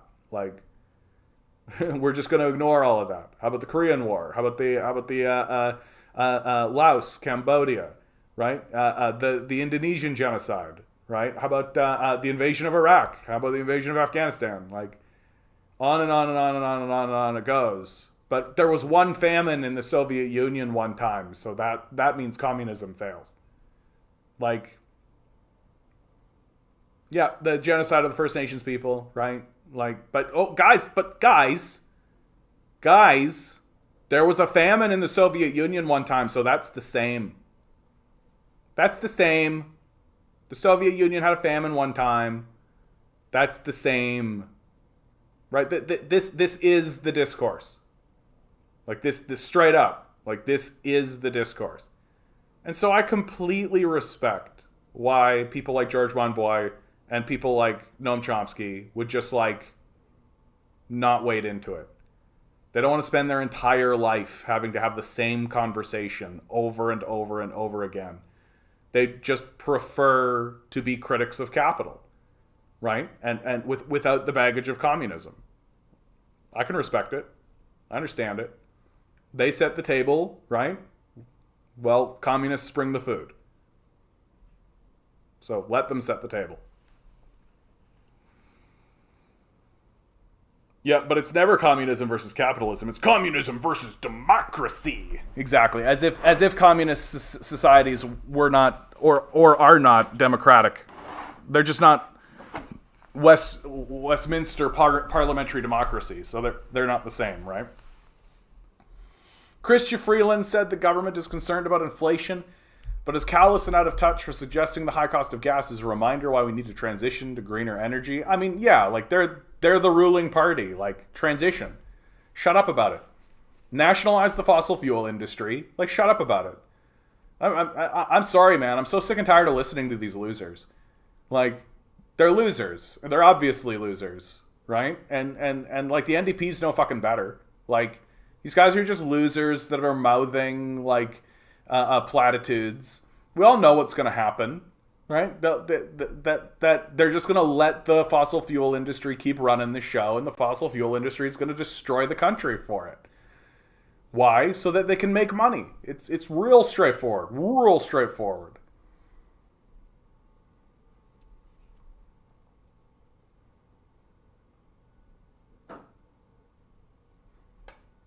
Yeah, I mean, like the Soviet system is certainly a more directed democratic structure. I think the thing that I admire the most about modern sort of socialist and communist experiments would be what the Chinese are attempting to do. And I recently listened to, I wouldn't call it a debate, but a conversation that happened between a Chinese intellectual and some Western intellectuals.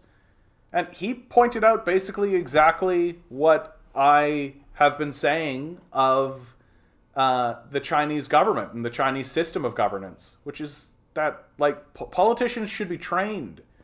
Like, it's not enough to win a popularity contest, right? It's crazy, in fact, that a person can just win a popularity contest and then make law. Like, that's crazy. The more you think about it, the crazier it gets. Right? And the Chinese basically stood up and said, hey man, like, we should train people. Like, it's great if you want to elect your own people. Cool. Like, that makes a certain type of sense, right? You want to elect your own person. Great. But they don't get to just, like, control 100 million people out the gate. They don't get to just make law, right? That's not how it works, right? They need to show that they're competent. They need to show that they're capable. They need to show that they're willing to rule by consensus. They need to show that they understand basics. Just like some basic shit, right? Like giving a shit about people. Not being corrupt, right? Like really basic low-level shit. That you need to show that you're capable of actually being a governor and actually being interested in the principles of governing. And if you're not, then you don't succeed, right? Like, I think that there's something fascinating about that. And it is the kind of system that, should it become corrupted, could become insane, right? Like, you imagine like a capitalist coup of such a system. Imagine capitalists training governors in capitalism, right? And the insanity that would ensue from such an arrangement. right? Like, it's bad enough that we have like this free market principle kind of thing. And we have a sort of training of governors now, where like you have to go to the Ivy League colleges, and then from there you step up into your democratic thing and blah blah blah. But Donald Trump proved that you can just walk through all that, right? So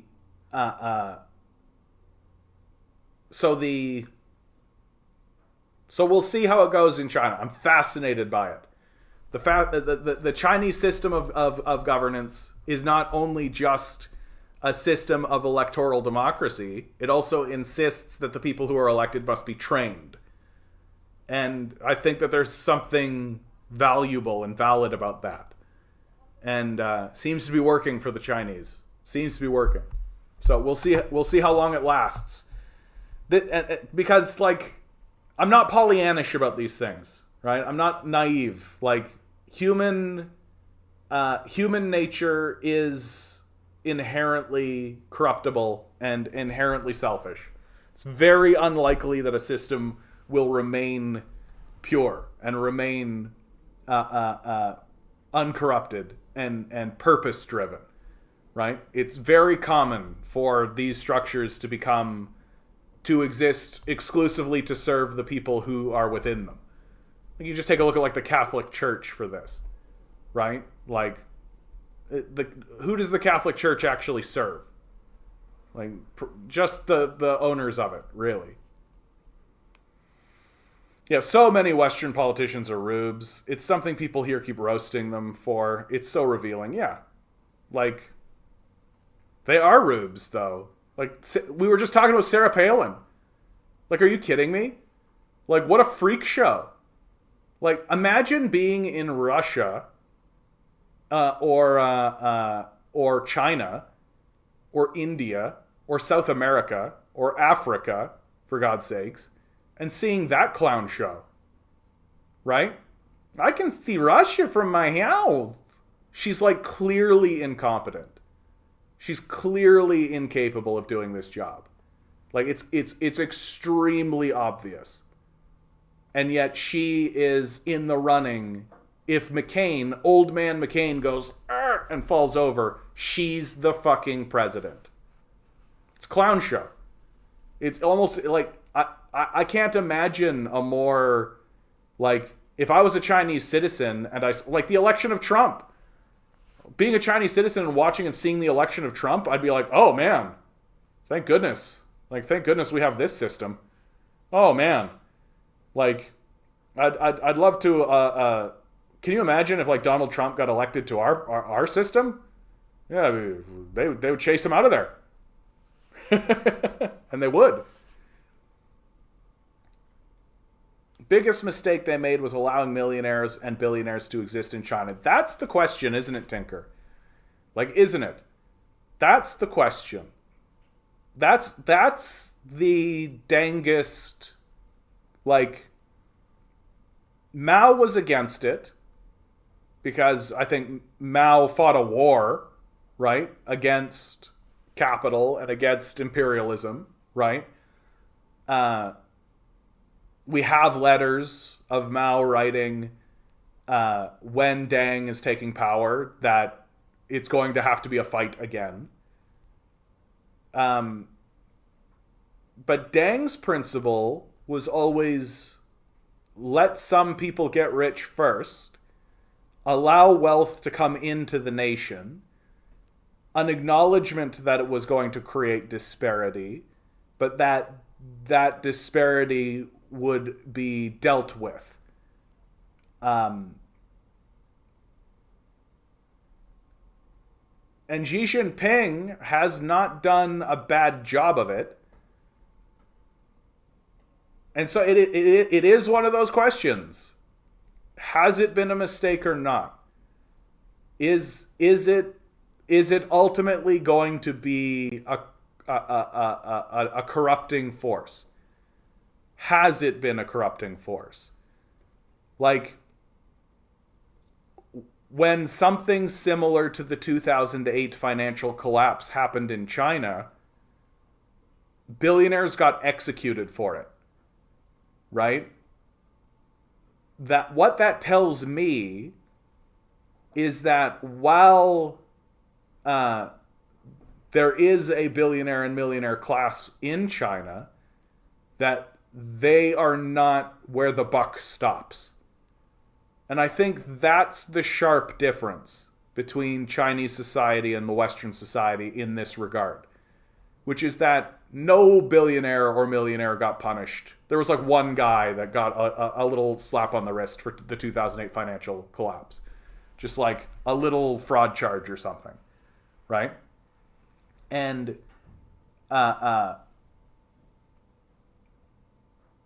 whereas in China, people got executed for it. And we can have a debate about the veracity of the death penalty and whether or not we should use the death penalty. And it's one of those positions where I respect all sides, for sure. Like I more or less am of the opinion that using the death penalty in against civilians is wrong in all cases. In any case, but it does show you that the power does not exist within the billionaire class ultimately in China. That the billionaire class still responds to the government. The government is still responding to the needs of the people. And so, should that change, and it could, not trying to pretend like it is, won't. Because, I mean, obviously the billionaire class is interested in doing it that. Yeah, just give it time. I think, and honestly, Tinker, I think that's not an unfair assessment. Really. Like, it could go that way. Right? So the question is, what's more powerful? Right? Is the institutional power of the National People's Congress and the concept of socialism with Chinese characteristics, the concept of oh, come on, John. The concept of the dictatorship of the proletariat, is that more powerful than capital? Right? What's the more powerful force? And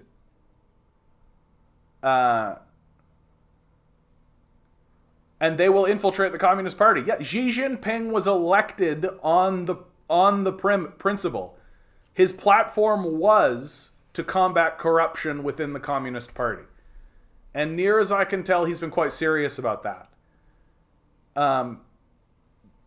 But being elected on a platform of eliminating corruption within the party indicates that there is corruption in the party. And how long can they keep it at bay? So it's a good question, Tinker. It's a good question, and it's one, and there have been signs in China that they've been trying to fight back against it. For example, they eliminated private schools, right? They've created a single educational system, or they're creating a single educational system because they understand that creating private schools creates class dynamics, and they're trying to eliminate those. And that by eliminating private schools, you can... that means you get more funding in all of your schools generally, and that the wealthy and the poor go to the same school. And so it helps break down those class dynamics and those class barriers. So, yeah, I haven't seen... I'm not willing to call it a wash quite yet. I'm not willing to throw up my hands. Hey, Vince, how you doing? And Demand Better, how you doing, bud? I think you're right to be skeptical. I think it's good to be skeptical, but I think that so far, so good. Good to see you, Ben.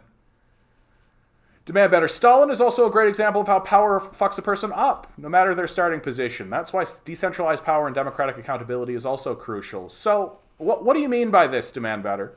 Like, how did Stalin... Like, what convinces you that Stalin got fucked up? Like, specifically. Because Stalin is a very controversial figure. And I'm more or less sympathetic to his position most of the time. Like the furthest I've ever been willing to go with Stalin is that he made errors. But considering the position that he finds himself in, as literally like the beginning of communism as a concept in governance at all, it should be expected. It should be expected that there would be errors done and mistakes done. And so let's get a bit more specific on that, Demand Better, because I think that Stalin is a largely misunderstood figure.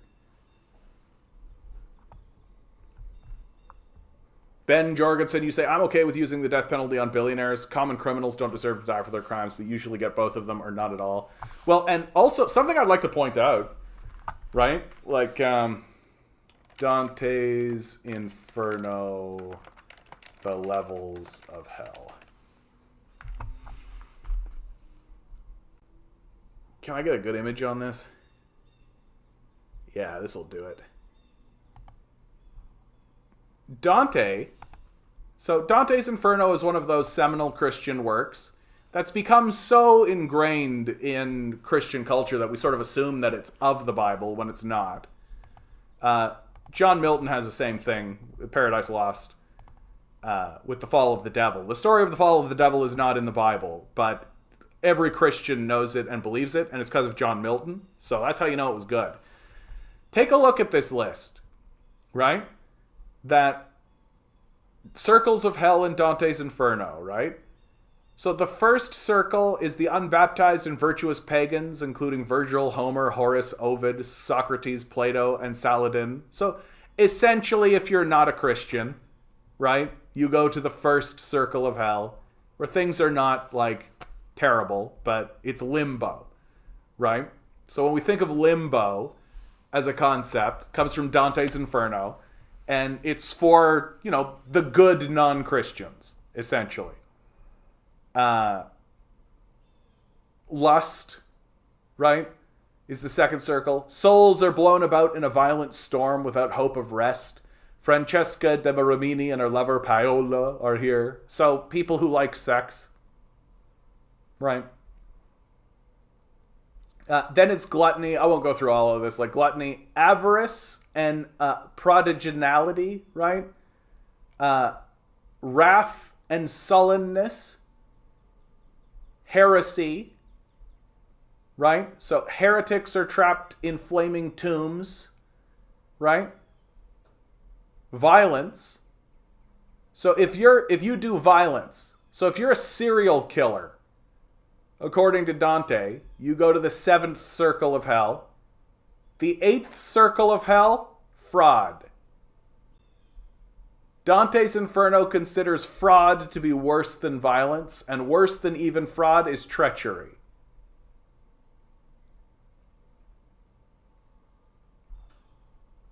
We tend, and here in Western society,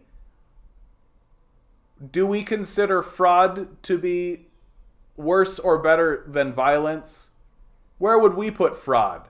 I would say that fraud is up here, right? Up in like even limbo territory. That like, I've talked to like lawyer friends and they've been like, you should always commit fraud. Because even if you're caught doing it, the time that you do is so small and you only have to pay back what they can catch. And it's very rare that they catch it all.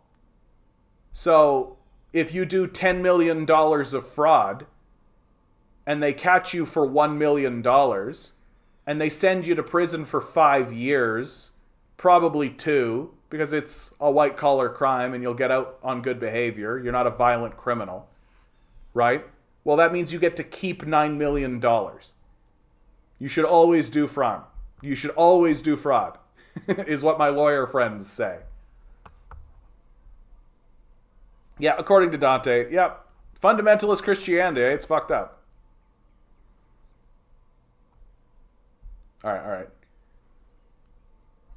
I just hope these capitalist elements of China are temporary. Yeah, and that was always sort of the idea, though, Ligandes. Like, that was sort of the idea, right? Like, and China has a longer view of itself, right? It thinks about itself dynastically.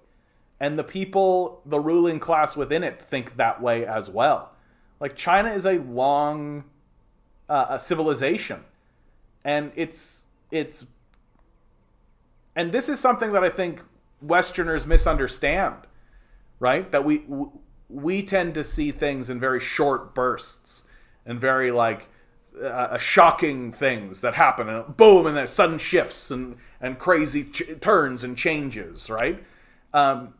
Whereas China, I think, has a longer view, and certainly shocking things can happen, but that's not going to upset the longer view. And they come together and they discuss that longer view, and they create 5-year plans, and those 5-year plans exist within a 100-year plan. And so they're constantly updating their plans and constantly coming back and actually saying, how's it going? How does this apply to the 100-year plan? Is this altering this trajectory and this vision? Should we rethink things through and all of this? Right? So just the very idea that there is the concept of the 5-year and the 100-year plan within the Communist Party itself gives more credence to the idea that someone like Deng can open up markets to Western foreigners, and that's part of the plan, right? Whereas Westerners don't really understand that. They don't really understand that that's something that could exist. Like, Western capitalists really believe that, like, oh, the market opened up to us, so we own the place now. But that's not really the case, right? Could it be the case? Could it become the case? Sure. Is it the case now? No. So it is like a wait and see, but so far so good. They were meant to be a lesser evil to keep China afloat in response to Western neoliberalism. And I mean, this is like, you can't just ignore it, right? Like, I've had people come into this chat who try to completely indict Xi Jinping because Xi Jinping is joining some of the large trade agreements, which are not great. Like, they're not good for our civil liberties, and they're not good for any of that kind of stuff. But, like, my response is always the same, which is, yeah, but, like, what's he supposed to do? Not engage in the conversation? Not try to be part of the international community? What's he supposed to do? Is he supposed to erect his own trade agreement? So he's supposed to have a trade war, is what you're saying, right? Like, things are not easy, and there are tough decisions to be made, right? And it is a tricky thing to maneuver, and it can go awry. It absolutely can, and I think Tinker is right to be skeptical and raise a skeptical eyebrow. Things like this, right? They sent half their kids to Western universities. Many of them went back. They will be future Communist Party elites. Yeah, concerning. But then again, you have like Lenin saying, learn what you can from the capitalists, right? Learn from them, right? And are they going to Western universities to bring Western capitalism back in order to thwart the communist system? Or are they going to Western universities to learn what the capitalists have to say and then bring it back and create a more robust society that's more resilient against the negative aspects of this? Right? We don't know. We don't know. Like, is it so bad to know what your enemies think? Is it so bad to know what, like, intrinsically, to know what the positives and negatives of this system are? Like, could it backfire? For sure. Lots of things can backfire. For sure. But I think the key difference is that in China, they're talking about it and they're making plans. Whereas in America, it's just a free-for-all. Literally, it's let the free market decide. There's like no real plan. And the system of power is explicitly bought. Like, it's an oligarchy, right? Like, it's a pretty black and white oligarchy. in America. China's not like that. It's a different thing. Could it become an oligarchy? Yeah, for sure. Is it? No. But again, I think you're right, Tinker, to keep that skeptical eye, right? When does it turn? When can we say, right? When Western hegemony finally collapses, do anticipate them to clean house on their capitalist elements and return fully to their socialist project? Yeah, I mean, we'll see. Like this turning to like the BRICS project, the Belt and Road Initiative, kind of broing down with Russia and India. To me, the relationship between India and China is what's most important. I know that it's like all eyes on Russia at the moment because of the Donbass war, but the relationship between China and India, like if these guys can come to terms with one another, and if these guys can become good friends with one another, right? If the sort of the unsettling skepticism that must exist between them, like China has blown up while India has stayed still, right? And if I'm India, I'm going to be looking at China being like, oh, fuck. Like, for sure. How could you not? For sure.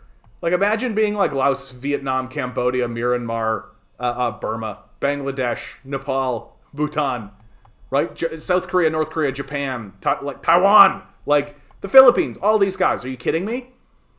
Literally, this place went from being like dust and mud huts to like a superpower. And it just went... Yeah. Whoa. For sure. And so now it's up to China to see if it can settle things down. Right? And see if it can convince its neighbors that what's happening is a good thing. And the best way for China to do that is to convince places like India that this can happen for you too. This can happen for you too. That what happened in China can happen in India.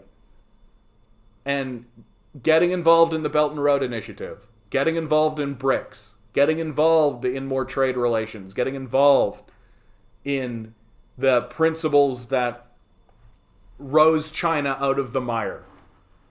Like, it can happen in India too. And that's China's road. And if China and India can grab each other's hands and put aside their sort of apish... If they can put that aside and actually move forward with some sense, with some sanity, this could be a real powerhouse. Like, China's already like a massive powerhouse.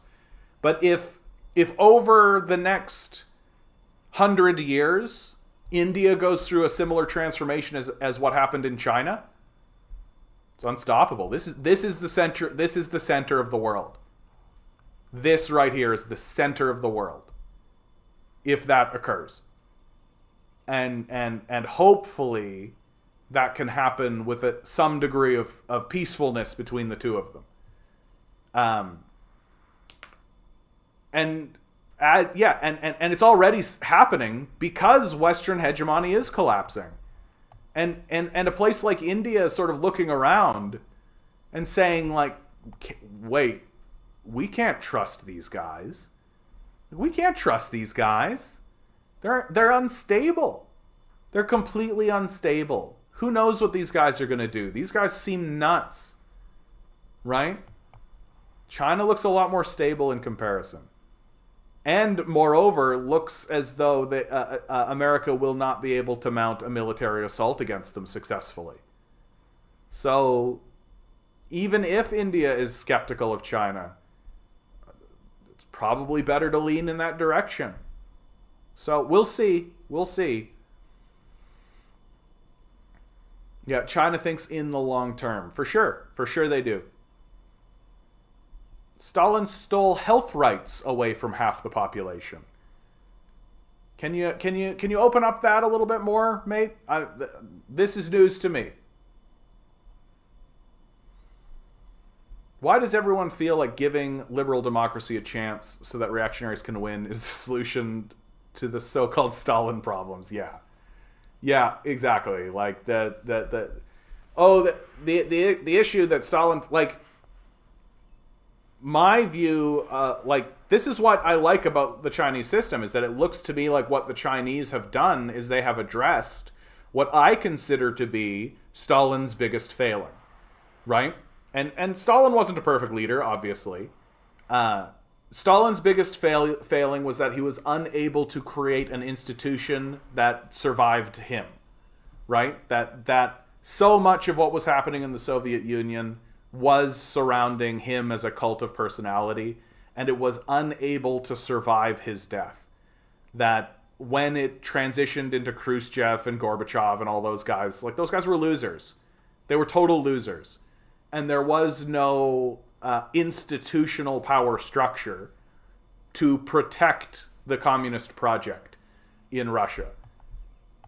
China has erected a system. Will it be successful? We'll see. But it's a system nonetheless, and it exists. And that has got to be the Chinese learning from this mistake of Stalin's. That Stalin was unable to make an institutional power structure to specifically maintain the project of communism that survived his death. And very quickly thereafter, Khrushchev, Gorbachev, Yeltsin all just get in bed with the capitalist class and steadily dismantle the Soviet Union. So I guess everyone from the time of Virgil, Ovid, and Homer went to hell according to Dante. Yeah, exactly. But just the first level, just limbo. You know, just the pretty hell. It's or like the less hellish hell. Look, I'm not saying Dante was like a saint. Like, I'm not saying he was like, woke or whatever. I do not support the death penalty due to the lack of knowledge we have about the brain. Also, no reason to end a life. Death penalty is not a deterrent. I understand that. I only have one argument remaining. And I completely understand why people reject it. Which is that I think the death penalty carries with it a cultural catharsis. That nothing sends a signal to the world more than killing a guy. Straight up going through the ceremonial process of public execution. Like we did to the Nazis. Right? Like, nothing carries with it a greater weight. And we know that it comes with a burden. Because we understand that what we are doing is not necessarily holy or righteous or maybe even not even just. But we believe that it's right and that it must be done. Because the scale of the crime cannot be met any other way. And we have no other way of making a statement other than to commit people to death. So I view it as a cultural catharsis and a cultural cornerstone moment. And I completely understand why people reject this. It's not a hill that I'll die upon. I'll put it that way. Fraud can take different forms and have different consequences, though. Yeah.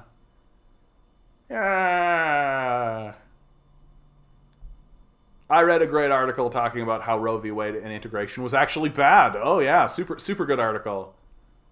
This is what I'm talking about. Like, this is going to become more normalized, right? Going to be totally normal. People are for sure going to be like, oh, yeah, like, fascism is cool now, right? It's cool to be a fascist. Yeah, it's better to eliminate the death penalty in capitalist society. I don't trust our leaders with that power. Yeah, that's a fair point, Ben. I don't think China plans to recollectivize everything. They've never announced any plans to do so. If they have such plans, it would be impossible to attract foreign capital, which was the goal of it. But I mean, like take a company like Huawei, right? Like Huawei is a major tech company that is worker owned, that they pay dividends out to the workers. Like they're not paying dividends out to a shareholder class. They're paying dividends out to a worker, to a working class. This has been well reported in Western media. So like, and isn't the whole point of socialist and communist societies that the means of production is owned by the working class? So if you have like a multi-billion-dollar tech company that's owned by the workers, like, it seems to signal pretty heavily in the direction of what China's vision of what industry and what working companies should be in China, which is that they should be owned by the workers, or at the very least, the workers should be the primary beneficiaries of their labor, right? So even if, like, the Chinese Communist Party, like the state, is dictating what needs to be done, or directing what the company should and should not do, the primary beneficiaries of that work is the workers. That they're the ones that receive the share, the dividends. They're the ones that receive the wealth. So I think that they're like,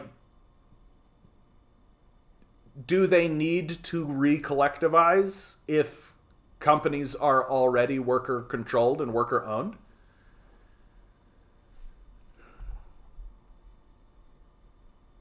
Western foreign policy is so invested in making sure it doesn't happen to you too. Yeah. Can't fix the India problem without fixing their water problem. Climate crisis. Yeah, hundreds of millions will need to relocate well within 100 years. Yeah. No, you're absolutely right about that, dude. Like, we've looked at maps before. Like, it's true about China. Like, China's coast, this area here, the Guangdong region, where Hong Kong is, like, this is underwater. Like, hundreds of millions of people are going to be relocating. It's going to be a massive disaster, and there's no two ways about it, right? And China and India are going to be like the primary victims. Like, when you take a look at whose sea border is going to suffer the most, it's China and India for sure.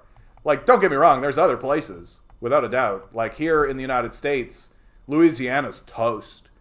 Louisiana's toast. Miami's toast, right? Like, New York is going to eat it pretty bad, right? I wouldn't say that New York is toast, but, like, New York's going to eat it, for sure. Vancouver, there's no way Vancouver doesn't experience crazy shit, right? But, like, all of the stuff that's going to happen, it's going to be like a little drop in the bucket to what's going to happen in China. We'll see, though. Like, we'll see. Like, we'll have they're pretty good when it comes to doing, like, the planning, and they're pretty good at this stuff. Who knows? Maybe they're putting up big sea borders. Maybe they've like dug trenches secretly underneath the ocean floor, and they're gonna like funnel water in that direction. I don't know. I'm just bullshitting. Yeah, Stalin banned abortion. That's true. That's definitely true. And I'm not gonna act as an apologist for this. The only argument I've ever heard was that after World War II, like 27 million Russians were killed, and the party was faced with the reality of needing to repopulate its nation. It's like literally the only argument I've heard that made me go, I guess. But still, like, I still view abortion as very much a women's rights issue, and very much like, if you want women to have children, and if you want men to have children with women, make a good place to live. Make the place nice. If you make a nice place, people will have children. Like, my brother. Like, his wife wanted 6 kids, right? And they have 2, and I think that's where they're at, because they've been capped. Like, they're financially capped. They can't get more than 2 kids, right? Because the system doesn't allow for it. But like literally, she's like, I would like 6 kids. And at first he was like, but now that he's had 2 kids, I just had a conversation with him. He was like, yeah, I'd have 1 million babies if I could. Like, for real. I think that people want to have kids. I think that there are people in the society who want to have a slew of children. They just want to spit them out. They love it. They love it. They want to dedicate their life to having as many kids as they possibly can. They want to surround themselves with a sea of babies. That's what they want. For sure, I believe that this is real. Why can't they? Because the system of capital doesn't permit it. And it's as simple as that in my view. That people can't afford it. So this idea that we'll ban abortions and that'll increase the population, I'm like, shut up with that. You want to increase the population in your country? Pay women to have babies. Pay them. Oh, you had a baby. Here's a bunch of money to raise that child. If that's what you want, and what you're going to find real quickly, real quickly, is that there are a lot of people who want to have kids that can't because they can't afford it. Straight up. But we're not going to do that because then you get into the whole concept of like, well, they didn't earn it. They're just all welfare queen lying around doing nothing. It's because, raising kids isn't a job, right? It doesn't matter. Oh, you gotta have brothers and Darwin.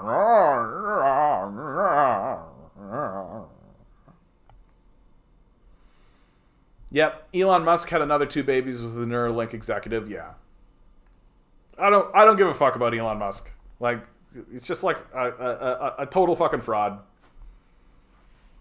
Didn't Libya pay women to be moms? I think there was something on that. Let's look into it. Let's take a minute. Libya paid women to have children? Question mark? In 2007, the government issued a decree ruling that children born to Libyan mothers and fathers of different nationalities were required to pay 800 dinars per year for their children to attend public schools. The GPC later ruled that fees could be waived for families that could not afford them. Yeah, that's a bit. That's a bit not what we were hoping to find there, right?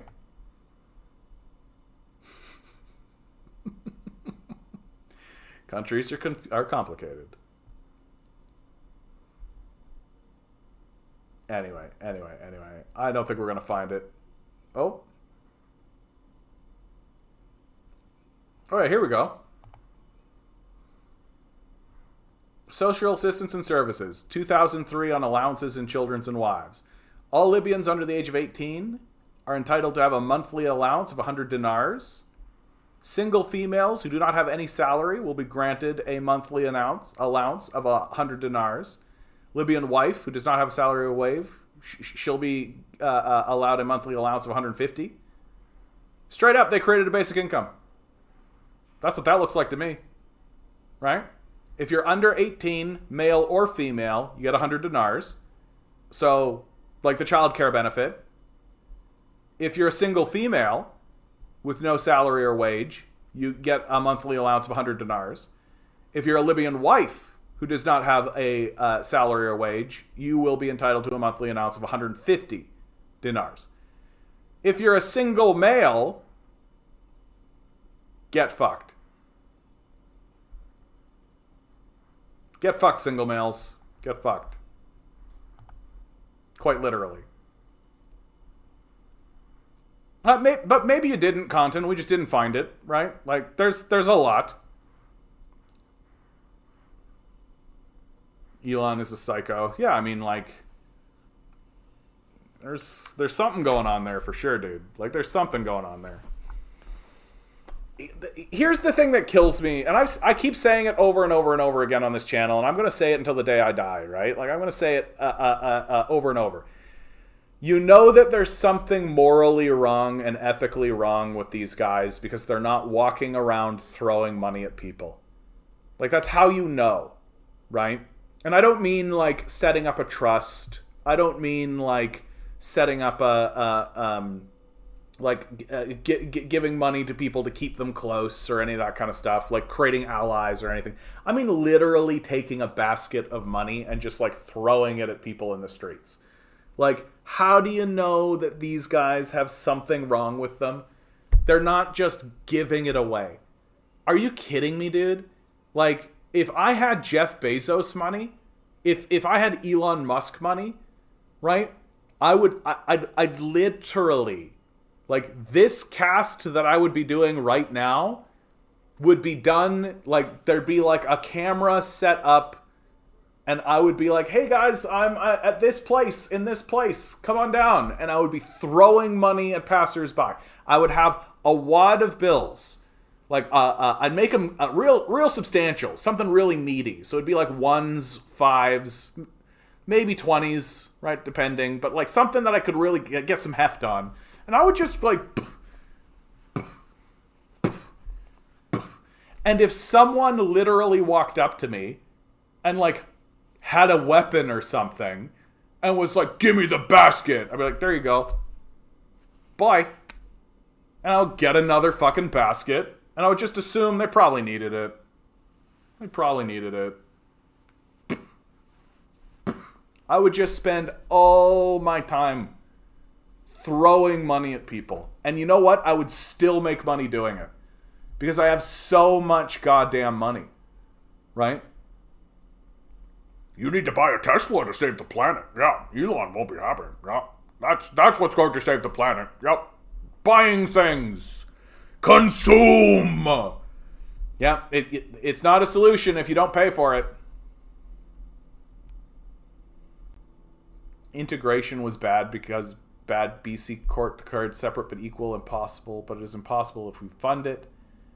They just want to disrupt and force people not to grow up with their own culture, basically. Yeah. Ugh. India's water problem that I was referring to was their disappearing aquifers. Yeah. Yeah. That's a whole other ball of wax, isn't it? Like, I actually have an article. The G7 struggles to present a credible alternative to China's Belt and Road. Yeah. Get fucked, G7. You don't have a plan. You don't have anything. Hey, liberal government wants to regulate private communications. Isn't that fun? Come on. Runaway inflation in Turkey. Literally the last thing I clicked. The Southwest is bone dry. Now a key water source is at risk. Right? Like, I don't need to go too deep into this. In fact, I've got a much better link, which is climate change, climate change, climate change, climate change, right? 2011? 2016. 2011? 2016. This is my absolute favorite link to show to people who claim that climate change is not real. I literally am like, here's a shot from 2011. 2016. Side A. Side B. Side A. Side B. Like, and I suspect that similar stories are happening across India as well. So, and because of the density of the public, the density of the populace, it's going to be much worse.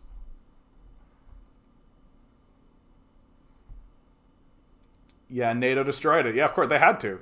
No, you can't have a fully functioning socialist state, strongest economy on the continent, one that's actively attempting to pursue socialist goals, working against the interests of NATO. Like, you can't let that exist. You got to destroy that if you're NATO, right?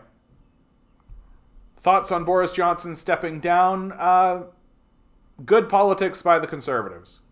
They would rather run a new face against in the next election than run Johnson. I think they already decided that they would lose the election with Johnson, and so good politics. And Johnson didn't want to step down. I think they made him, and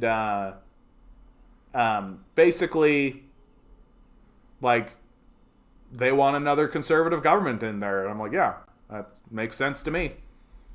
I'm not one of these guys that's like, ha ha, got him. Get out of here, Johnson. What a loser this Boris Johnson guy was. Ha, I'm glad he's gone. Because, like, Johnson did his job. Right? He did exactly what he was supposed to do. He did it well. He did it on purpose. He did it on behalf of the people who owned him. And once his usefulness ran its course, they got rid of him. And they'll put in another one. Right? Like, it doesn't address the systemic issue at play, which is that there are owners who own these parties and have done everything they can to ensure there cannot be a credible opposition. And they will go so far as delegitimize. Like, take a look at what's happening in America. Like, they will delegitimize their own institutions.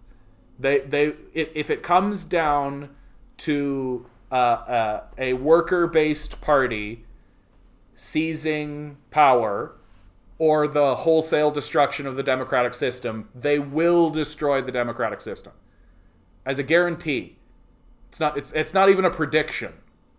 Like, that is what they will do. And if that's what delegitimizes the system, like, they essentially admitted it when Bernie Sanders was running for the first time. They explicitly said, the oligarch class explicitly said, that if Bernie Sanders became the nominee, they would all vote for Trump. And they would all support Trump. Like, it's explicit. The democratic systems will be delegitimized unless they continue electing capitalists. And fascists, obviously. So Boris Johnson stepping down is just like, he was going to step down eventually, like he was going to lose an election. So now's the time. You need to buy a Tesla to save the planet? Yeah, buy that Tesla. Lots of homelessness in downtown Toronto to give the money to. Yeah, Torontonians don't seem friendly to them. Yeah, we beat them up with cops, dude. Like, we take $20,000 per homeless person and give that money to a police force to beat them up. That's what we do. Like, and Torontonians seem basically fine with it, right? Like, John Tory's paying no political price for it. Yeah, keep in mind that the British oligarch has deposed Corbyn, yeah. That Corbyn was a force within the Labour Party. And he was rising up, just like Bernie Sanders was rising up, right? And they got rid of him. In like a legislative coup, basically. Like, and you're not going to, like, it's never going to be anything but that. Right? Like, the system has delegitimized itself in big and serious ways. And it's going to get pretty goddamn obvious. Pretty goddamn quick that that's what's going on.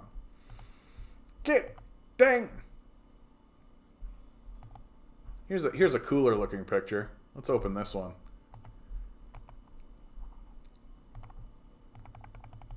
Ah, fuzzy. So fuzzy. Too fuzzy. No good. Too fuzzy. Is this one good? Yeah, this one's going to be way better. Look at this one. Here we go. Abandon all hope, ye who enter here. Can you imagine, like, this is exactly the type of bullshit that Christians come up with. Like why?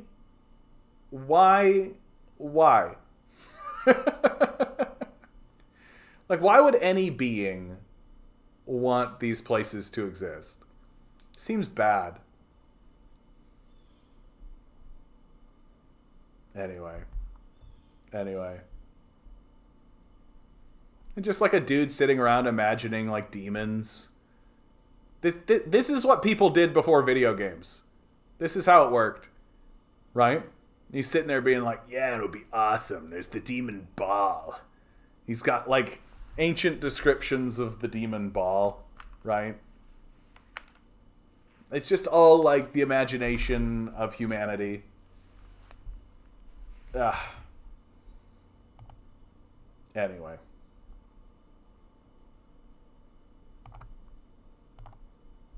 Hope you guys are all doing well out there. Hope you're having a good one.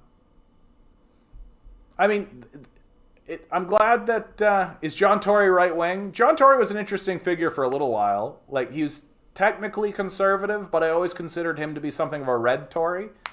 That, especially after Rob Ford's administration, right? You got to remember, we elected Rob Ford to be the mayor. He literally, like, said a whole bunch of stupid shit and then admitted that he did coke. The city council basically depowered him and made him nothing but a figurehead. And then he promptly died of cancer. Like, literally, that's what happened. It was just like a wild, like, what in the fuck happened? If it wasn't real, you wouldn't believe it. You literally would be like, there's no way that this is a real thing that happened in Toronto city politics. But, like, straight up, Rob Ford was the city councillor for Etobicoke, his like home kind of thing. Everybody loved him in Etobicoke because you could call him and he'd show up and like fix your pothole and like talk to you about sports and shit. He was like the definition of just like a good old boy, right? Like, and really had like a gunslinging attitude about how politics should work. But like his brother, Doug, is completely clueless in regards to how governance actually works. They don't understand systems. They don't understand any of that kind of stuff. They don't understand that if you cut funding for like welfare, it actually costs more overall. Like they literally don't understand how anything works. But if you give them a call, they picked up the phone and they said, "Hey, Rob Ford," and you said, "There's a pothole outside my place, Robbie." And he'd be like, "Is there? I'll be right there." And he would drive down with his like crew and they would fill the pothole. Right? Which people respond to that. Like that's not talking to somebody's assistant and being told like, "Okay, they're there. Here's a form that you can go fill out." Like that's straight up like, I've got a problem. He came and he fixed my problem. Right? Like that kind of shit. Rob Ford was well known for that and is well known for that. And so after the David Miller? Was it David Miller? Anyway, Robbie gets in as mayor, right? Which everybody was just like, fuck off, Robbie gets in as mayor. Are you kidding me? He promptly fucks everything up immediately, makes a whole bunch of suggestions that everybody goes, that's the most goddamn stupid thing I've ever heard in my life. Nobody takes this guy seriously on the city council, where the power actually resides. Like, the power actually resides in the city council. It's not the mayor's office. The mayor really just, like, sets the tone and is something, like, the mayor can really set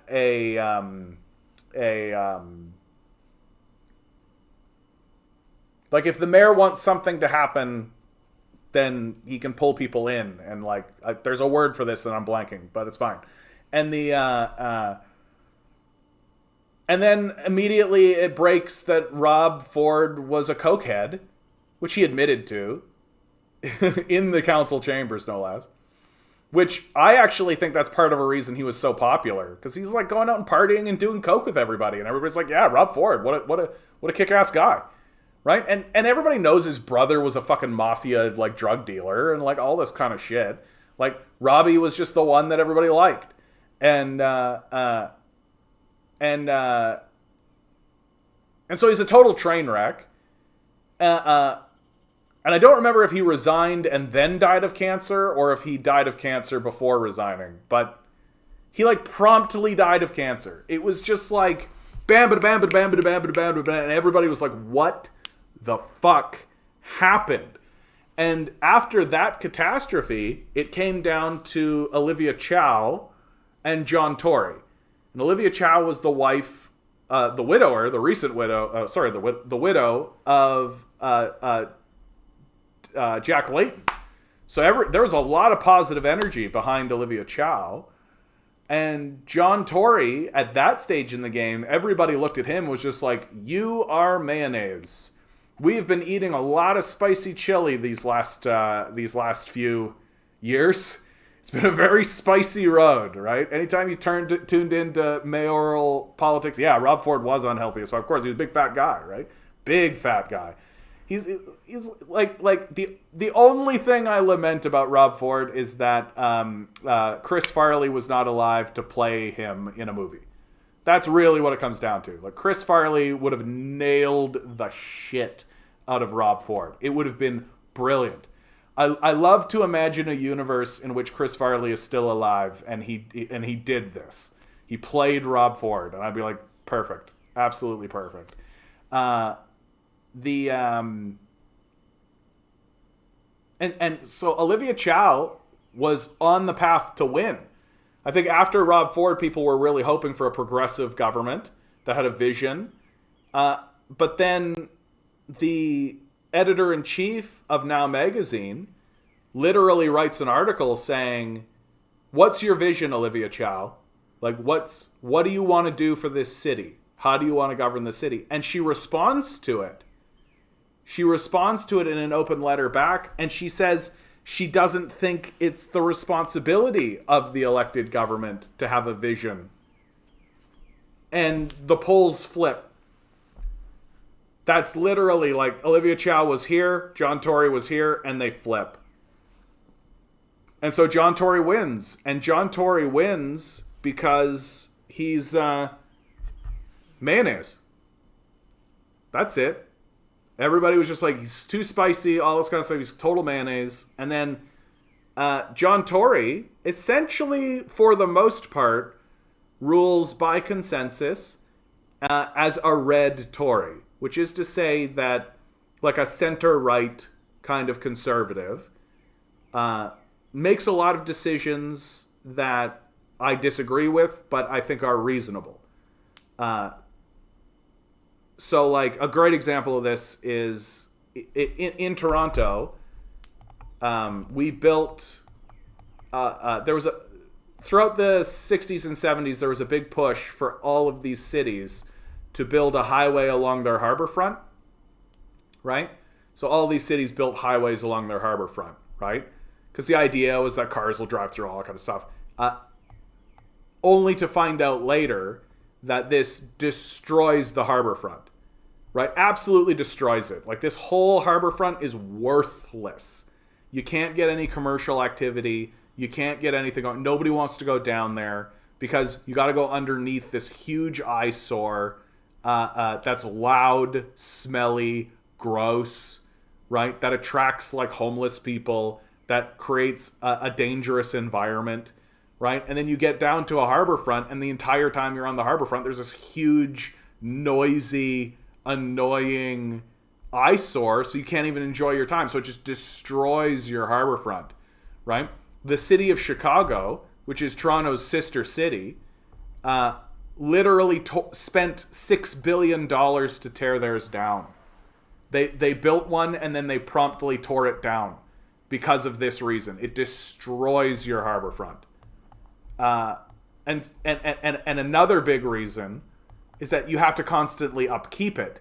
So not only is it destroying your harbor front and turning what should be prime real estate into just a thoroughfare for cars to drive through your city instead of for people to live in your city, you also have to pay to upkeep and maintain it. So this section, and you can see it's on the map now, right? This section is crumbling badly. Like, it's becoming dangerous. People should not be driving on it. And John Tory decides, we are going to pay the money to fix this up, to keep this intact. And I thought to myself, I disagree with that completely. This incredible, like it's like you tied a noose on your economy and that you're just strangling your economy on purpose, having this highway here. And so instead of saying, now's the time, it's time to do it, and tearing it down and getting rid of it and telling the drivers of the city, look, go a different way, right? Like, people live here. This isn't a thoroughfare for you, right? People live here. Instead of saying that, he just said, I'm going to fix it up. And I disagree. But at the same time, I don't think it's unreasonable, right? I think my disagreements are pretty well understood. But at the same time, like, previous mayors have done the same thing, right? And it is a piece of infrastructure, and tearing it down is a fairly major endeavor. Does John Tory have the support of the council to do it, right? There's a lot of questions in regards to that. So that's a good example of how John Tory kind of governed. Like, he would make... he also was responsible for putting in the Toronto anti-poverty strategy, which at the time I thought was very robust. But looking back on it, I now see as essentially just a propping up of a system that's not working in the first place, right? Like, anti-poverty measures in the city of Toronto basically amount to not resolving the crisis of poverty, but alleviating it. And many of the institutions that exist in Toronto to deal with poverty actually want homelessness to exist, because the more homeless they get, the more money they get, right? And the worst thing that could happen to them is if suddenly there were no homeless, right? And that's how I've come to see it. So something like a basic income, John Tory has come out in favor of recently, but wasn't really swinging hard on it when other city mayors were, like Nenshi from Calgary, for example.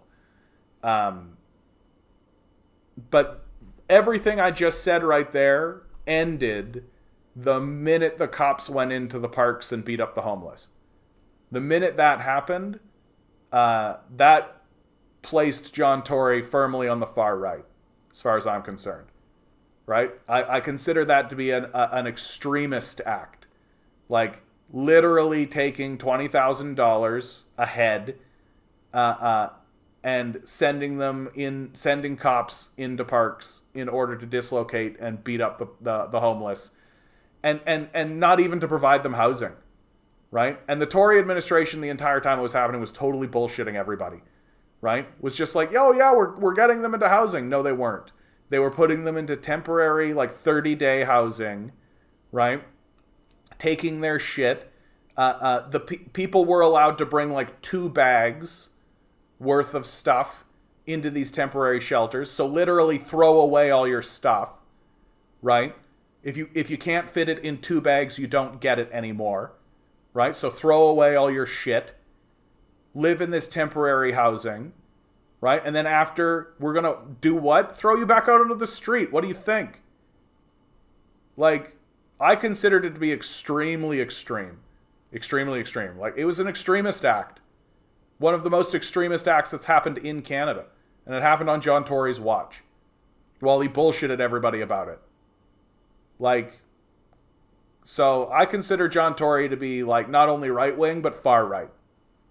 Like, he's one of these, like, nice-sounding, nice-looking guys, but there's a darkness underneath there.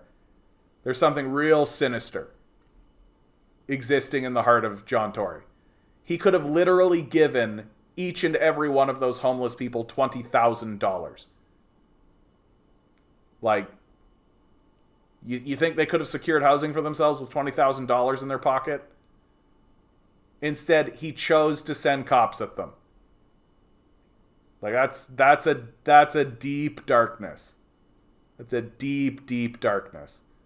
So there's a reason why he's not running for another term, right? He's not running for another term because he knows that he will be completely expropriated for it.